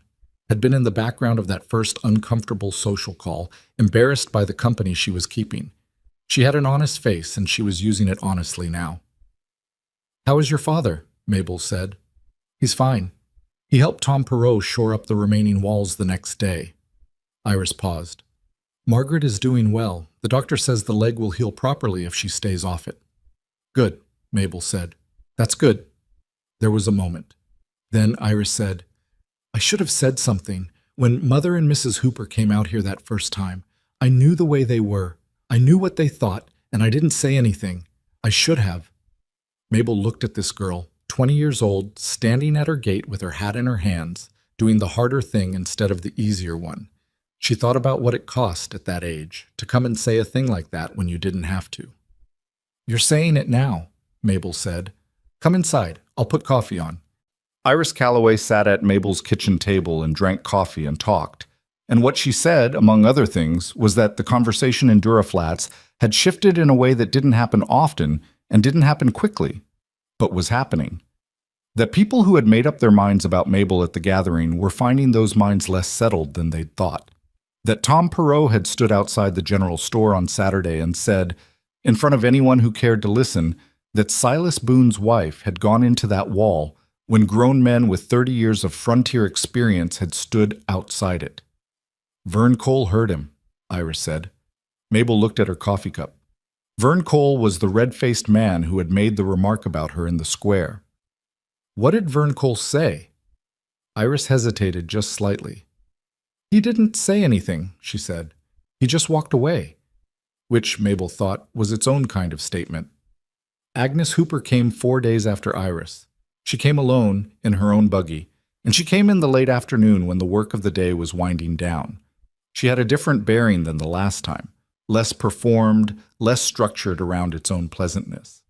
She came to the front door and knocked, which she hadn't done on the first visit, and when Mabel opened it, she stood on the porch and said, without preamble or social scaffolding, "I owe you an apology." Mabel looked at her. "When I came here the first time," Agnes said, I was measuring you against something I'd already decided, and I was not kind about it, even when I was being polite, which is sometimes worse. She pressed her lips together briefly, the way people do when they're pushing through something uncomfortable. What you did for Margaret Perot was more than anyone had a right to expect of you, and I came to say so. Mabel stood in the doorway for a moment. She had imagined versions of a conversation like this one, had imagined what she would feel, what she would say, had occasionally imagined saying something sharp and accurate that would land exactly right. She found, standing here with the real version in front of her, that she didn't want to say any of those things. She was too tired for point scoring, and the woman on her porch looked like someone who had made herself do something difficult, and Mabel had spent enough of her life being the person who didn't get the grace she deserved to want to withhold it from someone else. "Come in," she said. "I have pie. It's not apple, but it'll do." Agnes Hooper sat at the kitchen table where Iris Calloway had sat 4 days earlier and ate a slice of dried peach pie and drank coffee, and the conversation between them was different from the first time in a way that was hard to quantify but unmistakable. Less performance on both sides. More actual talking. Agnes told her things about the territory she hadn't known, about the water dispute history, about which families had roots that went back 2 decades and which had come in more recently and were still finding their footing, about the particular way things worked in Dura Flats when a decision needed to be made and who carried actual weight in those decisions. It was useful information, and it was offered freely, and Mabel received it as such. When Agnes left, she paused at the gate and said, "You should know that people are talking about the Greer water situation." Mabel looked at her. "What are they saying?" "That Amos Greer has been running it the same way with 3 other ranches in the last 5 years, squeezing water access until people sell him what he wants at the price he's willing to pay." Agnes held her gaze steadily. 2 of those ranches sold. 1 family left the territory entirely. People have known about it and nobody's done anything, because nobody thought there was anything to be done. Mabel stood at the gate after Agnes's buggy had gone down the track, and she thought about Amos Greer riding into her yard while Silas was away, delivering his message to her because he'd calculated she would be the weak point. She thought about the water agreement that had died with Eleanor, and the North 40 that Amos Greer wanted, and the 2 families who had sold and the one who had left. She went inside and started writing, not in her private tin box, but on actual paper, the kind she used for practical purposes. She wrote down everything she knew about the water situation in the order she'd learned it, with dates where she had them and approximate time frames where she didn't, and she looked at what she'd written and thought about it for a long time. When Silas came in that evening, she put the paper on the table in front of him. He read it. He read it twice. "Where did you get this?" "Most of it from you," she said. "Some from Agnes Hooper today. I've been thinking about it and I want to understand the legal structure. Is there a written deed for the water rights?" "Amos holds a deed, yes." "And the usage agreement you had with him? Was it written or verbal?" "Written," he said, 3 years ago, before Eleanor died." "Do you still have it?" He looked at her. "I don't know," he said slowly. "Eleanor handled the papers. After she died, He stopped. "I didn't go through everything." She kept her face neutral. "Would you be willing to look?" He sat there for a moment that was longer than she expected. She understood why. She was asking him to go through a dead woman's papers, to look through the desk or the chest or wherever Eleanor Boone had kept the practical documents of their life together. She was asking him to open something he had kept closed. "I'll look," he said. He found it 2 days later. It was in a wooden box under the bed, his bed, in his room, along with the ranch deed and a series of correspondence she hadn't asked him about and he hadn't told her about. He brought the water rights agreement to the kitchen table and put it in front of her without explanation and went back outside. She read it carefully. She read it twice and then a 3rd time. Then she sat back and looked at the ceiling. The agreement was clear. It gave the Boone Ranch usage rights to the Eastern Creek water from April through October of each year, in perpetuity, in exchange for a one-time payment made 3 years prior that was specified in the document. It was signed by Amos Greer and witnessed by a man whose name she didn't recognize. It was, as far as she could tell, a binding legal document that Amos Greer had been ignoring for 2 years while he pressured Silas to sell land that Silas had no intention of selling. She thought about 2 families who had sold, a 3rd who had left entirely. She folded the document carefully and put it in her apron pocket and went out to find Silas. He was in the north pasture, checking the fence she'd reinforced after the storm. She walked out to him and stood in the sun and wind and said, "The agreement is valid. He's been in breach of it for 2 years." Silas looked at her. "There's a lawyer in Tucson," she said. "I asked Iris Calloway when she came whether there was legal representation in the territory. She said a man named Aldous Webb has an office in Tucson and he's handled 3 land cases in the past year." Silas looked at the fence post he'd been examining. "Lawyers cost money." "They do," she agreed. "But a legal judgment costs Amos Greer considerably more than money. And if he's done this to 3 other ranches, and those families knew there was a case to be made," she stopped. "What he's doing isn't legal. It's been working because nobody looked at it closely enough to see that." Silas was quiet for a long time. The wind moved across the pasture and the cattle shifted, and somewhere in the middle distance a hawk was working the thermals above the ridge. "You're talking about going to court," he said. "I'm talking about having the right conversation with the right person before deciding whether to go to court," she said. "That's different." He looked at her directly. "You've thought this through." "I've been thinking about it since Amos Greer rode into my yard while you were away and tried to use me to deliver a threat," she said. "I've been thinking about it since Agnes Hooper told me about the other families." She met his gaze. He picked the wrong ranch to lean on. Something changed in Silas's face. It was subtle. Everything with him was subtle. But it was there. Not surprise exactly. More like the look of a man who has been carrying a weight alone for long enough that he's forgotten what it would feel like to have someone else put a hand under it. "I'll write to the lawyer," he said. She nodded. She turned to walk back toward the house. "Mabel," he said. She turned back. He was looking at her with an expression she hadn't seen on him before. Open in a way his face rarely was, unguarded in a way that seemed to cost him something. "I chose right," he said. "At the gathering, I chose right." She looked at him for a moment. "You had no way of knowing that," she said. "No," he agreed, "but I do now." She turned back toward the house. She walked across the pasture in the October wind, and she did not let herself feel what that had done to her until she was inside. And then she stood at the kitchen window and looked at the stone ridge for a long time, alone, and let it move through her. The letter went to Aldous Webb in Tucson the following week. The response came back in 10 days, and it was longer than she'd expected and more specific. Webb said the agreement was, in his assessment, enforceable, and that similar pressure tactics applied to neighboring ranches might constitute a pattern worth documenting if those families were willing to come forward. He said he would take the case on terms that were reasonable rather than extortionate, which she suspected meant he had his own feelings about Amos Greer, or about men who operated the way Amos Greer operated. She rode to 2 of the neighboring ranches herself. Silas offered to come. She told him she'd rather go alone.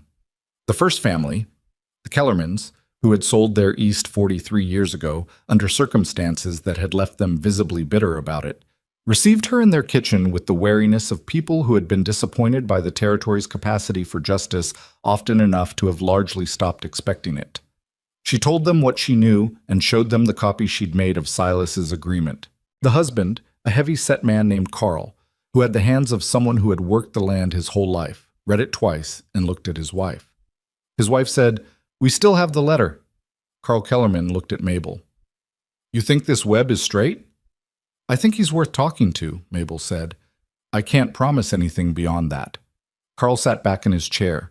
His wife went to a chest in the corner of the room and came back with a folded letter that was creased along the fold lines in the way of something that has been opened and read many times. She put it on the table. It was from Amos Greer 3 years ago, and its language was courteous and completely clear about what would happen to the Kellerman water access if they didn't sell. Mabel looked at the letter and then at the Kellermans and said, "Would you let Webb see this?" Carl Kellerman said yes. He said it without hesitating, which told her everything about how long he'd been waiting for someone to ask.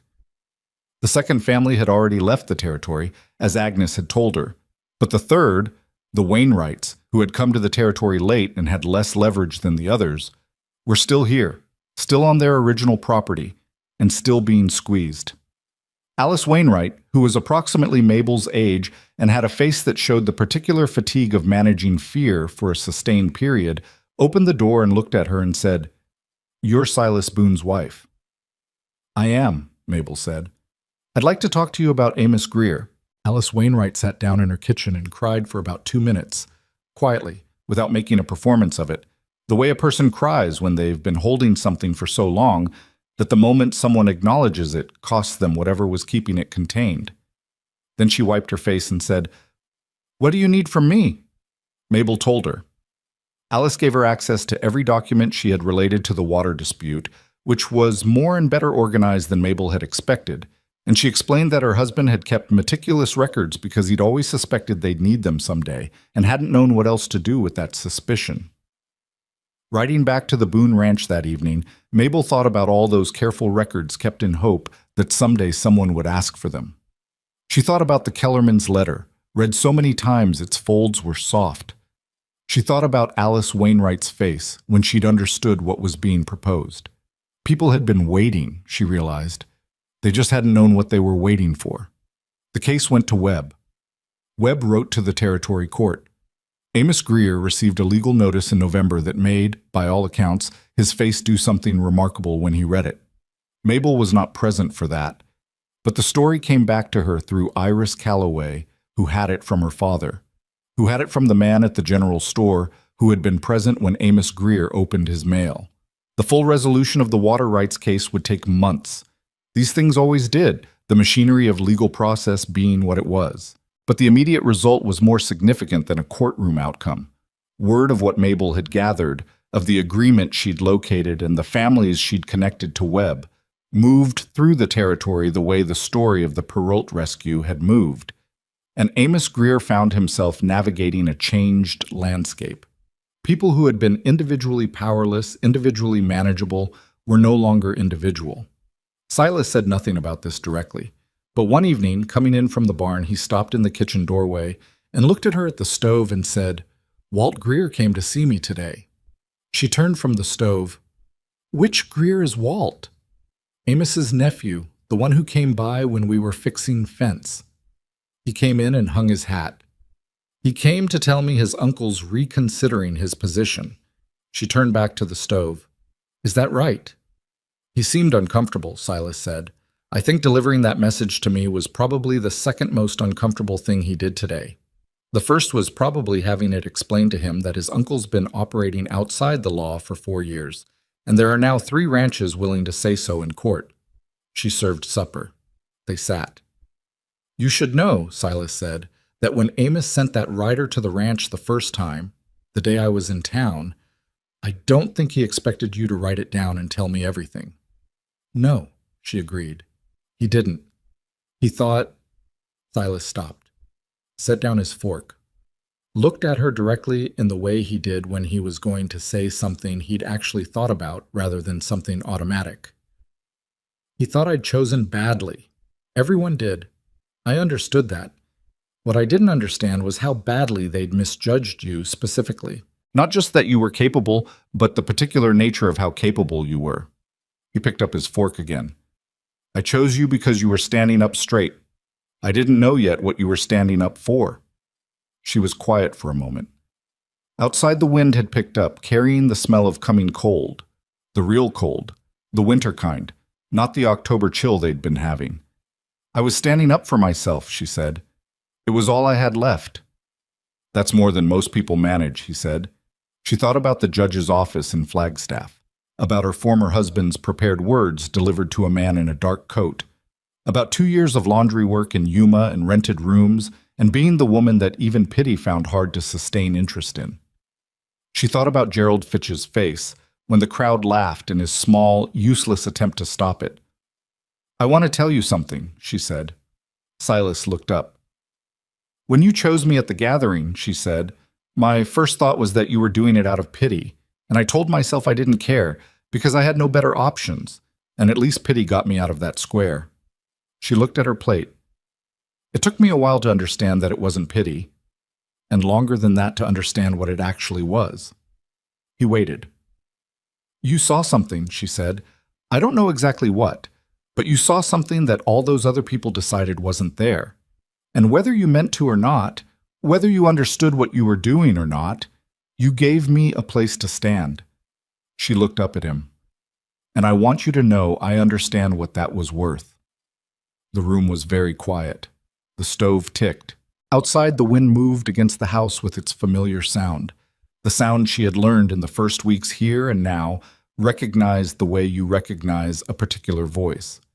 Silas sat across from her with his hands flat on the table and his face doing what his face did when something was moving through him that he hadn't determined how to handle. It was the most unguarded she had seen him.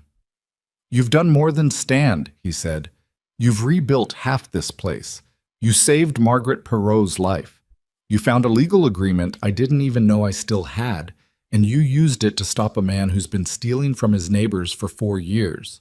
He paused. "I didn't give you a place to stand. You built one." She looked at him.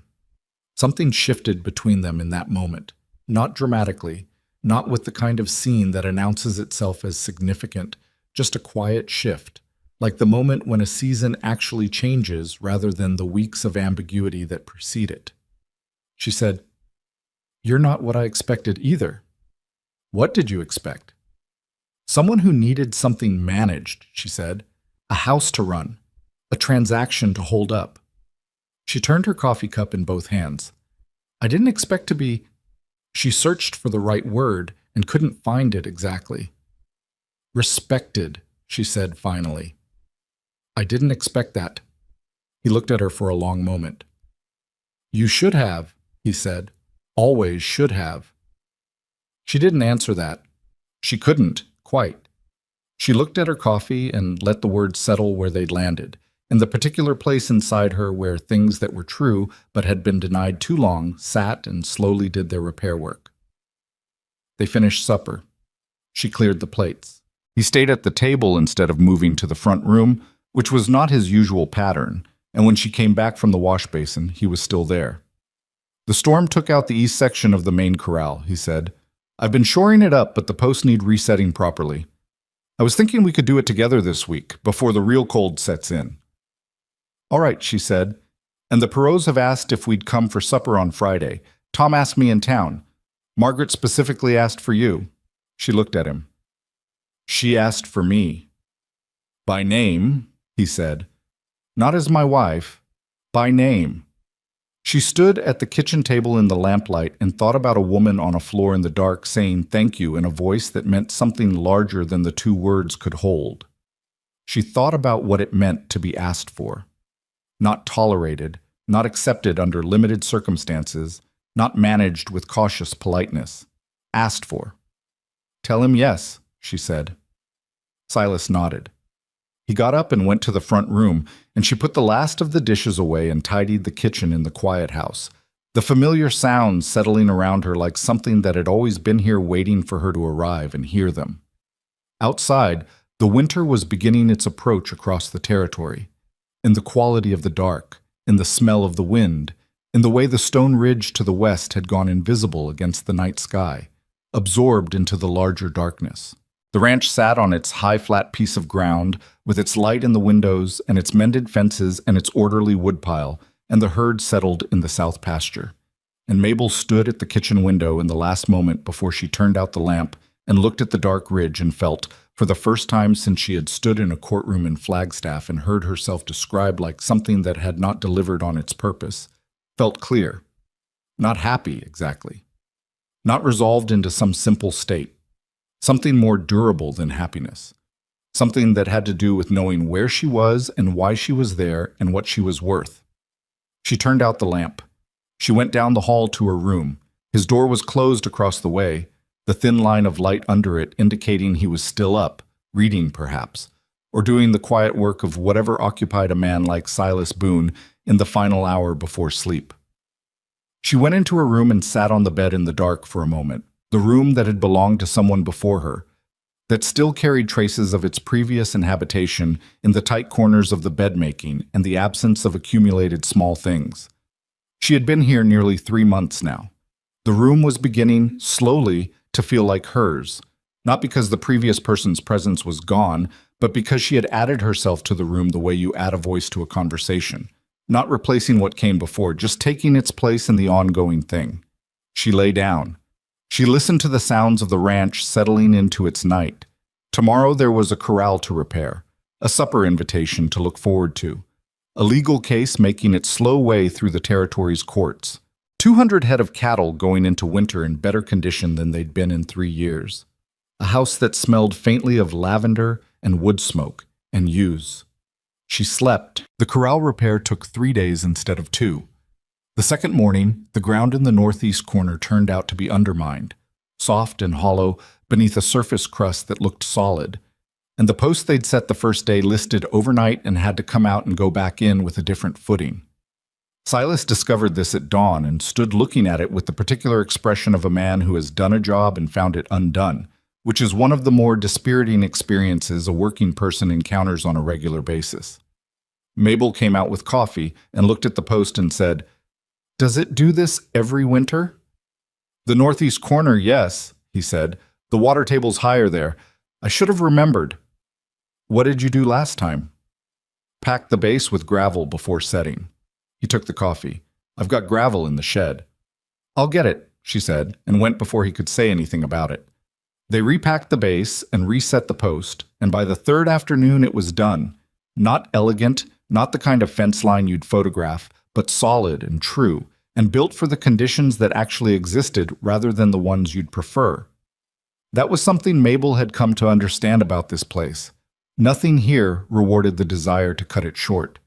The land was patient and specific, and it remembered every shortcut eventually. The supper at the Perraults came on Friday as planned. Margaret was on the mend. The leg was healing cleanly. The doctor had said so on his last visit. And she was up and moving with a crutch that she wielded with a determination that made the crutch seem like a temporary inconvenience rather than a limitation. Tom Perrault cooked the meal himself, which he did with the focused, slightly anxious manner of a man unused to it, and it was decent food even if the biscuits were heavier than they should have been. The two boys, Danny, the 8-year-old, and the younger one, Marcus, who was 6, sat across from Mabel at the table and watched her with the frank, unfiltered assessment that small children apply to people they've decided are interesting. Danny, the older one, had been asking about her since the day of the storm, Tom said. He wanted to know how she knew which timber to move. She told him simply, because he asked simply, you look at what's bearing weight and what's resting on something else, and you work out which piece you can move without losing the others. It's like a puzzle, but you have to solve it before you touch anything, because once you start moving things, you can't always stop. Danny Perrault listened to this with the serious attention of a child absorbing something he intends to keep. "Did you know it would work?" he said. "No," she said. "I thought it probably would. That's different." He considered this. "Were you scared?" She looked at him. He was 8 years old, and he was asking her a real question, not a polite one, and he deserved a real answer. "Yes," she said, "but being scared doesn't mean you don't go in. It just means you pay better attention." He nodded slowly, with the gravity of someone recording information. Margaret Perrault, across the table, watched this exchange with an expression Mabel didn't look at directly because she suspected it would undo her slightly. On the ride home in the cold dark, Mabel and Silas sat side by side in the wagon, and the night was clear and enormous above them, the kind of sky that makes the distance between stars legible in a way that can feel either terrifying or clarifying depending on what you bring to it. "You're good with children," Silas said. "I've never spent much time with them," she said. "That's not what I said." She looked at the road ahead. The mare Cora moved steadily in the dark, knowing the way home. "Danny asked good questions," she said. I just answered them honestly." "Most adults don't do that with children," Silas said. "They manage them instead." She sat with that for a moment. Then she said, "I know what it's like to be managed instead of answered. I didn't want to do that to him." Silas said nothing more on the subject. He didn't need to. She had stopped thinking about the fact that she couldn't have children. Stopped, that is, in the constant grinding way she'd been doing it for years, where it surfaced at unexpected moments and pressed down on everything. It still occurred to her. It was still true. But it occupied a different space than it had in Flagstaff, in Yuma, in the long, corrosive years of her former marriage, when it had been presented as the central fact of her inadequacy. Out here, it was one fact among many, and not the most important one. And there were children in the territory. Danny Perrault, asking her real questions. Iris Calloway, still young enough to be learning what kind of person she wanted to be. Who were not hers, and did not need to be hers, and were part of her life nonetheless. Worth counted differently out here. That was one of the things she'd been slowly learning without fully articulating it until now. Worth out here was not assigned at birth, or confirmed by beauty, or guaranteed by the ability to produce the things someone else had decided you owed them. It was earned in the specific currency of what you actually did when the situation actually required it. And the accounting was kept not by the people who'd known you before, but by the ones standing next to you when the wall came down. December came to the territory with its particular severity. The cold was not gradual. It arrived one morning as if it had been waiting just beyond the ridge and had finally decided to come over. The water in the trough near the barn froze solid overnight, which meant breaking it every morning, which was one of the less romantic aspects of winter on the frontier that no one mentioned in whatever romantic notions people had about this life. Mabel broke it every morning because she was up first. It was simply what needed doing. They had settled into winter patterns, she and Silas. A different rhythm than the fall, compressed and more interior, the days shorter and the evenings longer, and the house consequently more present in their shared life. He had started staying in the kitchen after supper rather than retreating immediately to the front room. She had started leaving the lamp on the kitchen table rather than the windowsill, which somehow made the room warmer in character, even at the same temperature. They talked more. Not about large things, not initially, about the cattle, the fence, the water situation's legal progress, practical things. But practical conversations, sustained over time between two people paying attention to each other, have a way of becoming something else. You notice what a person finds funny and what they don't. You notice where their thinking goes when a problem has no clear solution. You notice what they're trying to say when they stop before they get there. She noticed that he talked about Eleanor sometimes now, not constantly, not with the raw exposure of fresh grief, but the way you talk about someone who is real and is now gone, and whose reality you've decided to stop pretending otherwise. He'd mentioned her in passing. Eleanor had planted that corner of the kitchen garden. Eleanor had thought the east pasture was better winter grazing than he did, and she'd been right about it. Eleanor had never trusted Amos Greer and had said so clearly several years before the man had started making his intentions known. These mentions came without announcement, and she received them without ceremony, which was, she suspected, exactly what he needed. Someone who let the dead person take up the space they actually occupied rather than requiring her absence. It occurred to her that she was not replacing Eleanor. She was not trying to. She was building something that had its own shape, in the space that existed now, with this man as he was now rather than as he'd been before. That was the only thing she knew how to build. The letter from Aldous Webb arrived in mid-December.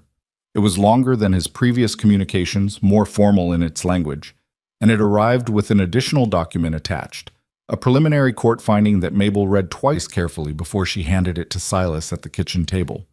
Amos Greer's enforcement of the water restriction was found, in the preliminary assessment, to be in violation of the existing recorded agreement with the Boone Ranch. More significantly, Webb had located a territorial statute that made the pattern of coerced land sales, demonstrable through the documentation from the Kellermans and the Wainwrights, actionable as a form of commercial fraud.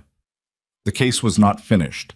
These things were never finished in a single letter, but the shape of it had shifted decisively from uncertain to probable. Silas read it. He set it on the table.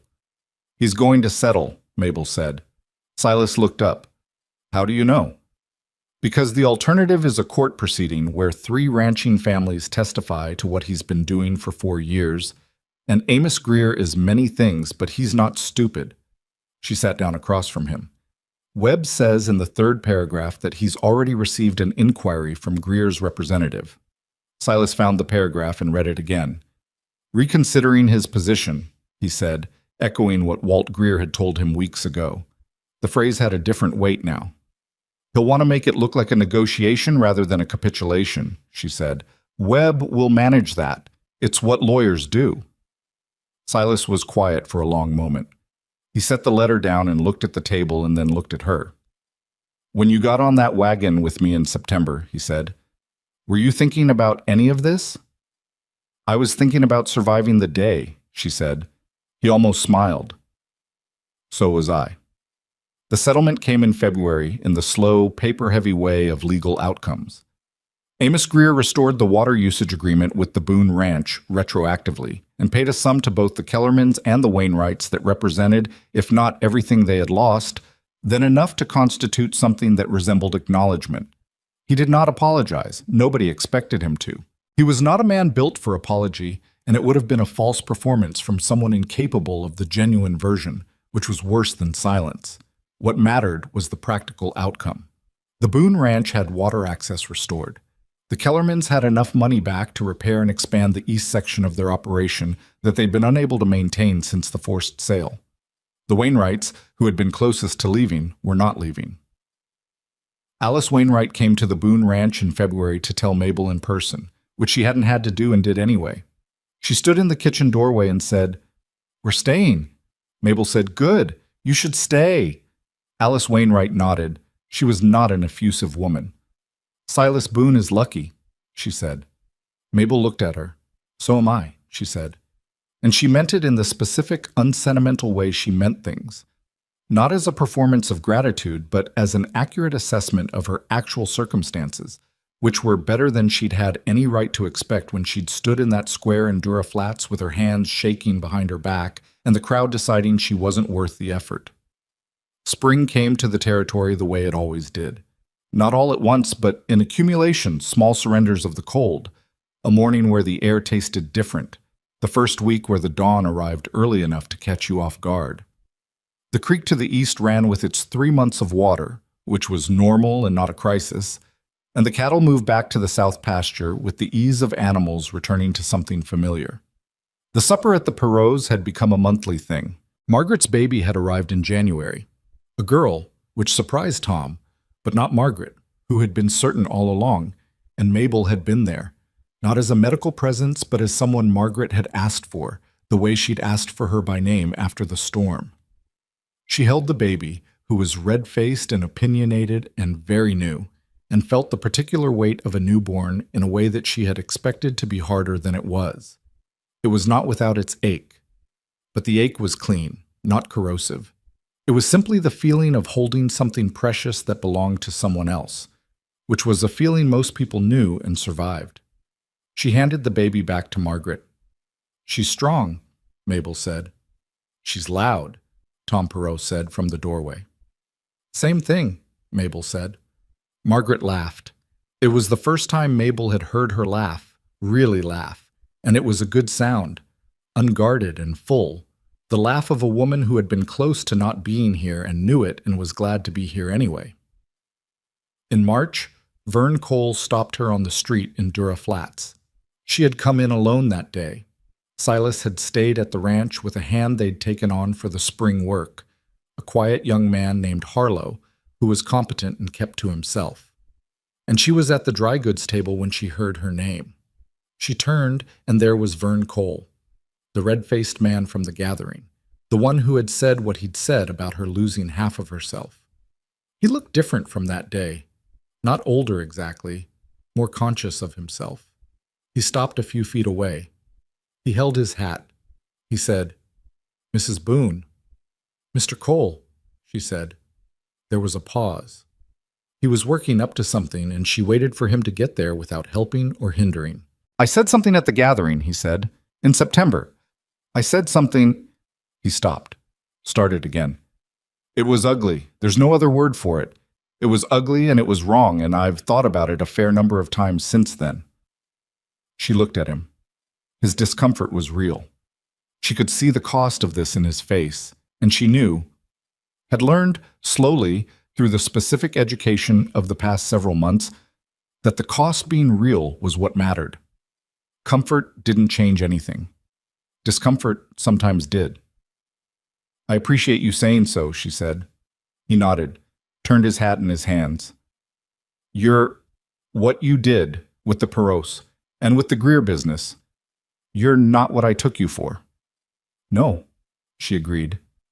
"I'm not." He met her eyes briefly, then looked away. "I'll let you get on," he said, and he put his hat back on and walked away with the step of a man who has done a thing he'd been putting off for a while and is relieved to have it behind him. She watched him go.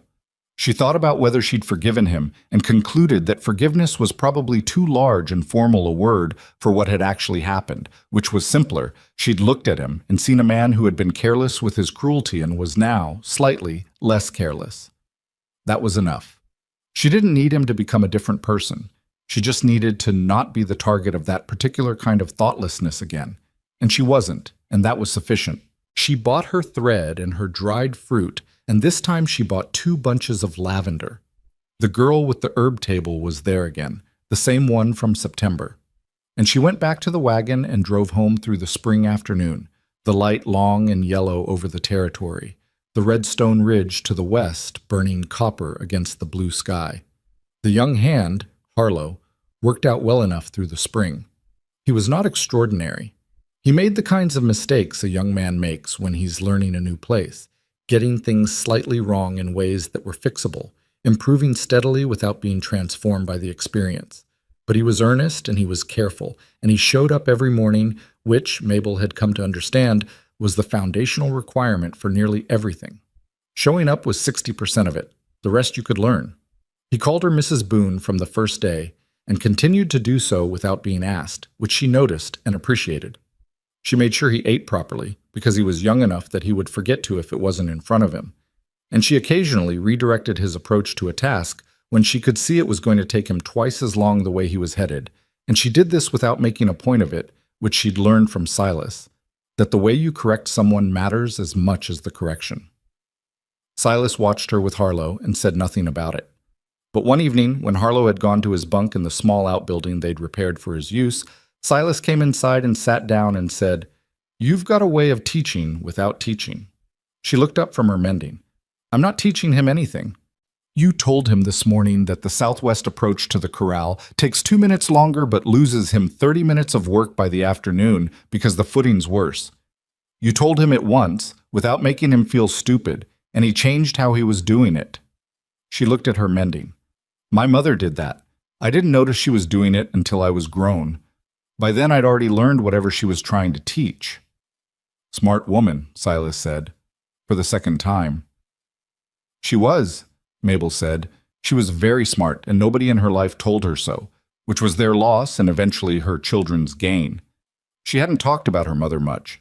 It surprised her that she'd said it, but it sat in the room naturally, without awkwardness, and Silas received it the way he received things, attentively, without requiring her to expand it into something bigger than it was. "My mother died when I was 11, he said. She looked up. "I don't know why I said that," he added. He didn't say it with embarrassment, just with the mild puzzlement of a man who has surprised himself. "I don't usually talk about it." "You don't have to," she said. "No." He sat for a moment. "I was just thinking that we both had them for a short time and they both gave us things we've been using ever since. That's not a small thing." She put down her mending. She looked at him across the kitchen in the lamplight. This man she had known for 7 months, who had chosen her in a public square in front of people who thought he'd lost his mind, who had given her a room across the hall and asked her practical questions, and stood beside her in the dark cellar with his shoulder against hers while the world rearranged itself overhead. This man who had kept a brush on a window ledge for 3 years and made beds with military precision against the loneliness of empty rooms. This man who said things that were exactly true in the minimum number of words and meant them each time.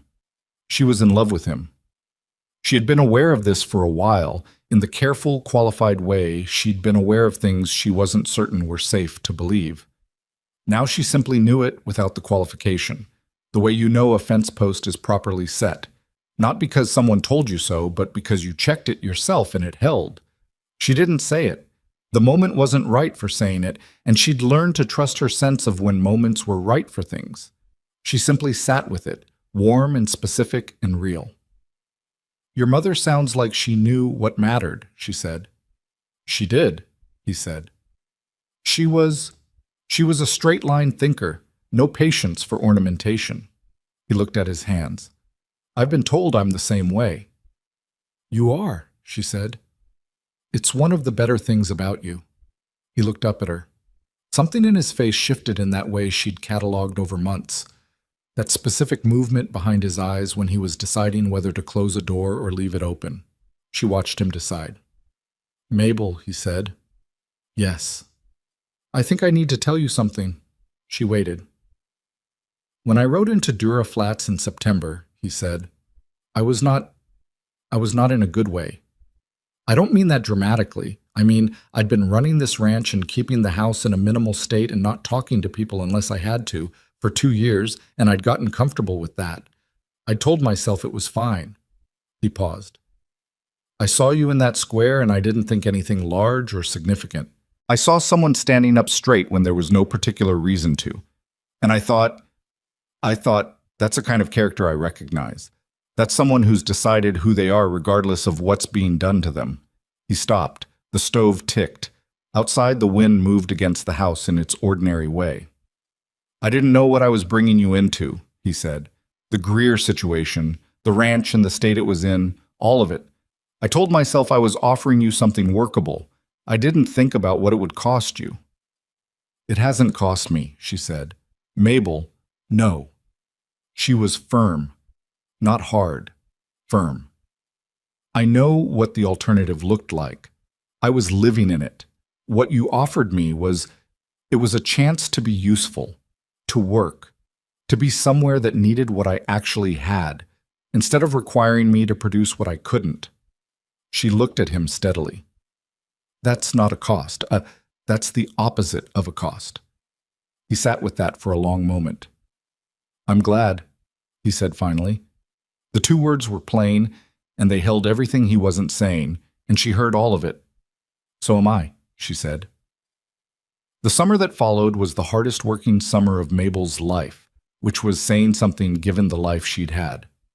They expanded the South Pasture fence, adding 60 acres to the range, which required 3 weeks of fence work between the two of them and Harlow, working in the Arizona heat from first light to midday, and resting in the worst of the afternoon before going again. She lost 8 pounds she hadn't been trying to lose and gained a callus on her right hand that she suspected was permanent. Silas's shoulder gave him trouble through June, and she took over the work that required fine right-hand strength without mentioning why, and he let her without mentioning why. And this was how they managed things, not with elaborate accommodation, but with the practical, unadorned attentiveness of people who knew each other. The herd grew. Silas bought 12 additional head in June from a rancher 2 counties over who was reducing his operation, good, solid animals with healthy histories, and integrated them into the existing herd with the careful management that took time but paid back in the long run. By midsummer, the Boone Ranch was running close to 260 head, and the pasture was holding them well, and the water access, restored and legally secured, was not the seasonal crisis it had been. They hired a second hand for the summer, an older man named Beecher who had been working the territory for 20 years and had the quiet efficiency of someone who'd long since finished proving himself. He and Harlow worked together without friction, which was not guaranteed and was a relief. On a Saturday in July, a year almost exactly from the gathering in Dura Flats, Mabel was in the kitchen garden behind the house, Eleanor's corner, where the established plants came back on their own each spring and she'd added to them, when Silas came around the side of the house and stopped. She looked up. He had something in his hand. He held it out. It was a small thing, a piece of worked silver on a plain chain, a pendant of some kind, simple and not showy. She stood up from the garden. She looked at it. I went to Tucson last month, he said, when I went for the web meeting. She remembered. He'd gone alone, which had been practical, 1 horse was easier, and come back with the legal documents and a new section of rope and some information about cattle prices in the southern part of the territory. I stopped at a silversmith's, he said. I'd been thinking about it for a while. He paused. I don't do this well. Saying what I mean when what I mean is something I haven't said before. She looked at the pendant and then at his face. You're my wife already, he said, in every way that's counted from early on. I know that. You know that. He stopped. What I mean to say is that I love you, and I wanted to say it was something I'd actually thought about, rather than in passing, because it's not the kind of thing that should be said in passing.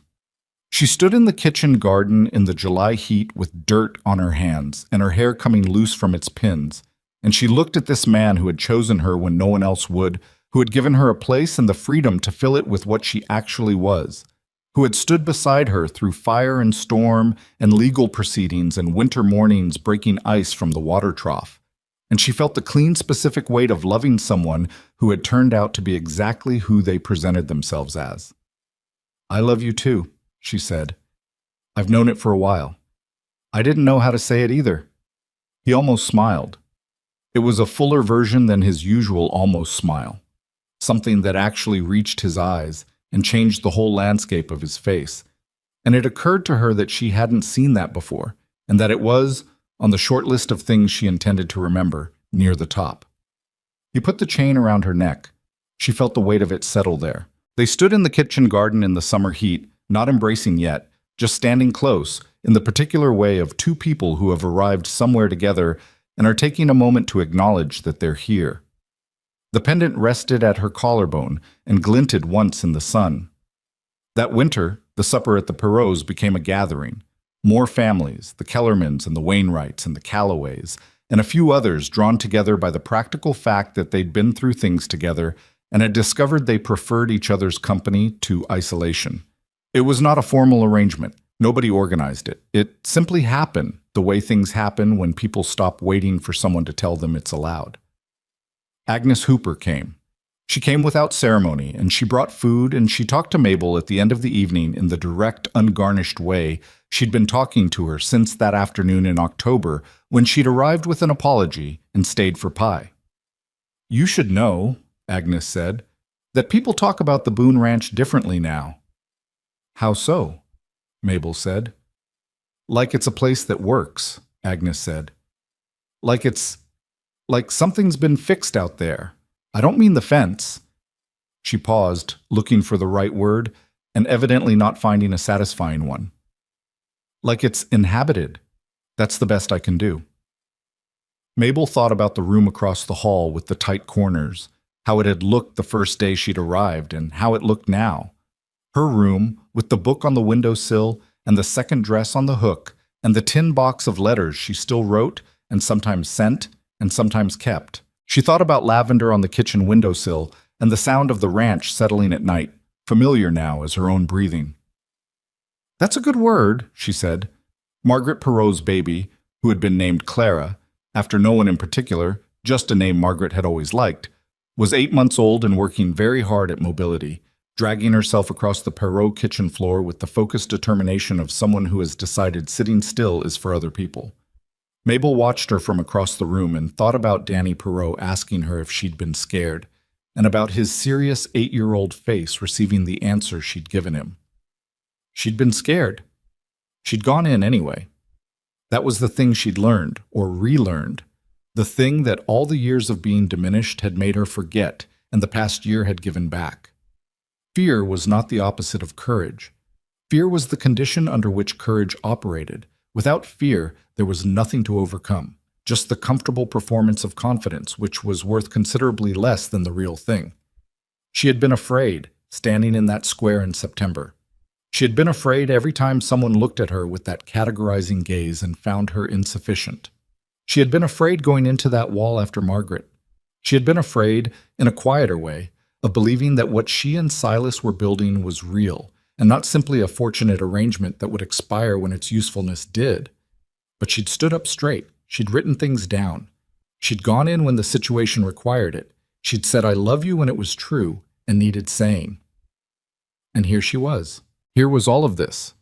The warm kitchen, the gathering of people who had decided to be neighbors in the fullest sense of that word. The baby on the floor, the man across the room who wore his years and his losses openly, now without trying to fold them out of sight, who looked at her sometimes in a way she'd stopped being surprised by and simply received with the gratitude of someone who knows what its absence felt like. Here was all of it. On the drive home from the Perot's that night, the stars were the same enormous sky they always were, unchanged by anything that happened beneath them, indifferent in the way of very large things. Mabel had stopped finding that indifference terrifying. It was simply the scale of the world, and the scale of the world was not her problem. Her problem was the particular piece of it she occupied, and she occupied it fully, and that was enough. Silas put his arm around her against the cold. She leaned into him slightly, the way you lean into something solid, not collapsing, not depending, just acknowledging that it's there. They rode home through the dark. The ranch was dark when they got back. Beecher and Harlow in their respective bunks, the cattle settled, the stone ridge invisible against the night sky. She unhitched Cora while Silas brought the other horse in, working in the familiar parallel efficiency they'd developed, and the barn smelled of hay and horse and the cold, clean air that came through the gaps in the boards, and was not a problem because the boards were solid and the gaps were small. Inside, the house was cold the way houses go cold when no one's been in them for a few hours. She built the kitchen fire up and stood by the stove until she felt it begin to push heat into the room. She heard Silas come in from the barn, heard his boots, heard him hang his hat. He came to the kitchen doorway. She turned. He was looking at her in the way she knew now. That direct, complete attention, nothing held back from it. The look of a man who had decided some time ago to stop keeping inventory on what he permitted himself to feel and simply feel it. "Good night," he said. "Good night," she said. He went down the hall. She heard the familiar sounds of the house settling. She stood by the stove a moment longer, warming her hands. She thought about Gerald Fitch's clipboard. She thought about the shape the crowd had made when it laughed. She thought about the silence after, that particular silence that had felt like a door closing on everything she'd thought her life might still become. And she thought about a man walking through that crowd with no performance and no announcement, stopping in front of her and asking her name. Not because he had decided to rescue her, not because he pitied what had been done to her, but because he had looked at what she was doing, standing up straight in circumstances that would have put most people on their knees, and recognized in it something he understood, something he respected before he knew anything else about her. She had thought, getting into that wagon, that she was surviving, just surviving, getting through the day and the next day and the day after that, because that was what you did when your options had narrowed to a single point, and the only direction available was forward. She had been wrong about what she was doing. She had not understood yet that forward, taken faithfully and consistently over time, is how you build a life. Not by planning the whole shape of it from the beginning, not by knowing where you're going, just by continuing to move in the direction of what you actually are, and trusting that what you actually are is enough. It was enough. She knew that now in the specific, unargued way she knew things she was certain of. Not a feeling, a fact. The kind of fact that doesn't require defending because it's already been demonstrated, already proven in the daily record of ordinary days that were not easy and were not perfect, and were, nonetheless, hers. She turned out the kitchen lamp. The house settled around her in the dark, breathing the way inhabited places breathe, warm and specific and known. Outside, the territory lay under its winter sky, enormous and patient, the stone ridge dark against the stars, the creek to the east silent in its dry months, the cattle quiet in the south pasture, where the fence she and Silas had set held its posts in solid, unmoving ground. She went down the hall to her room, closed the door, sat on the edge of the bed in the dark. The pendant from the silversmith in Tucson rested at her collarbone. Plain and specific and chosen. Chosen for her, the way she had been chosen that September morning, not because she was the last option, but because someone had looked at her with clear eyes and seen what was there. She lay down. She pulled the blanket up. She was the woman nobody had wanted. She was the woman who had gone into the wall. She was the woman who had found the document, made the case, connected the families, stood in the Duraflats market and looked the territory in the eye and refused to be less than what she was. She was Mabel Boone, and she was home. And outside, the stars continued their long and different business above the Arizona territory. Above the Boone Ranch with its repaired fences and its inhabited rooms, above a cowboy who had finally stopped moving through his life alone, and above a woman who had learned, the hard way, the only reliable way, that worth was not assigned by the people who looked at you and found you insufficient. Worth was what you did when everything was difficult and nobody was watching, and the only reason to do it right was because doing it right was what you were. The ranch was quiet. The dark was warm. The story, at last, was whole.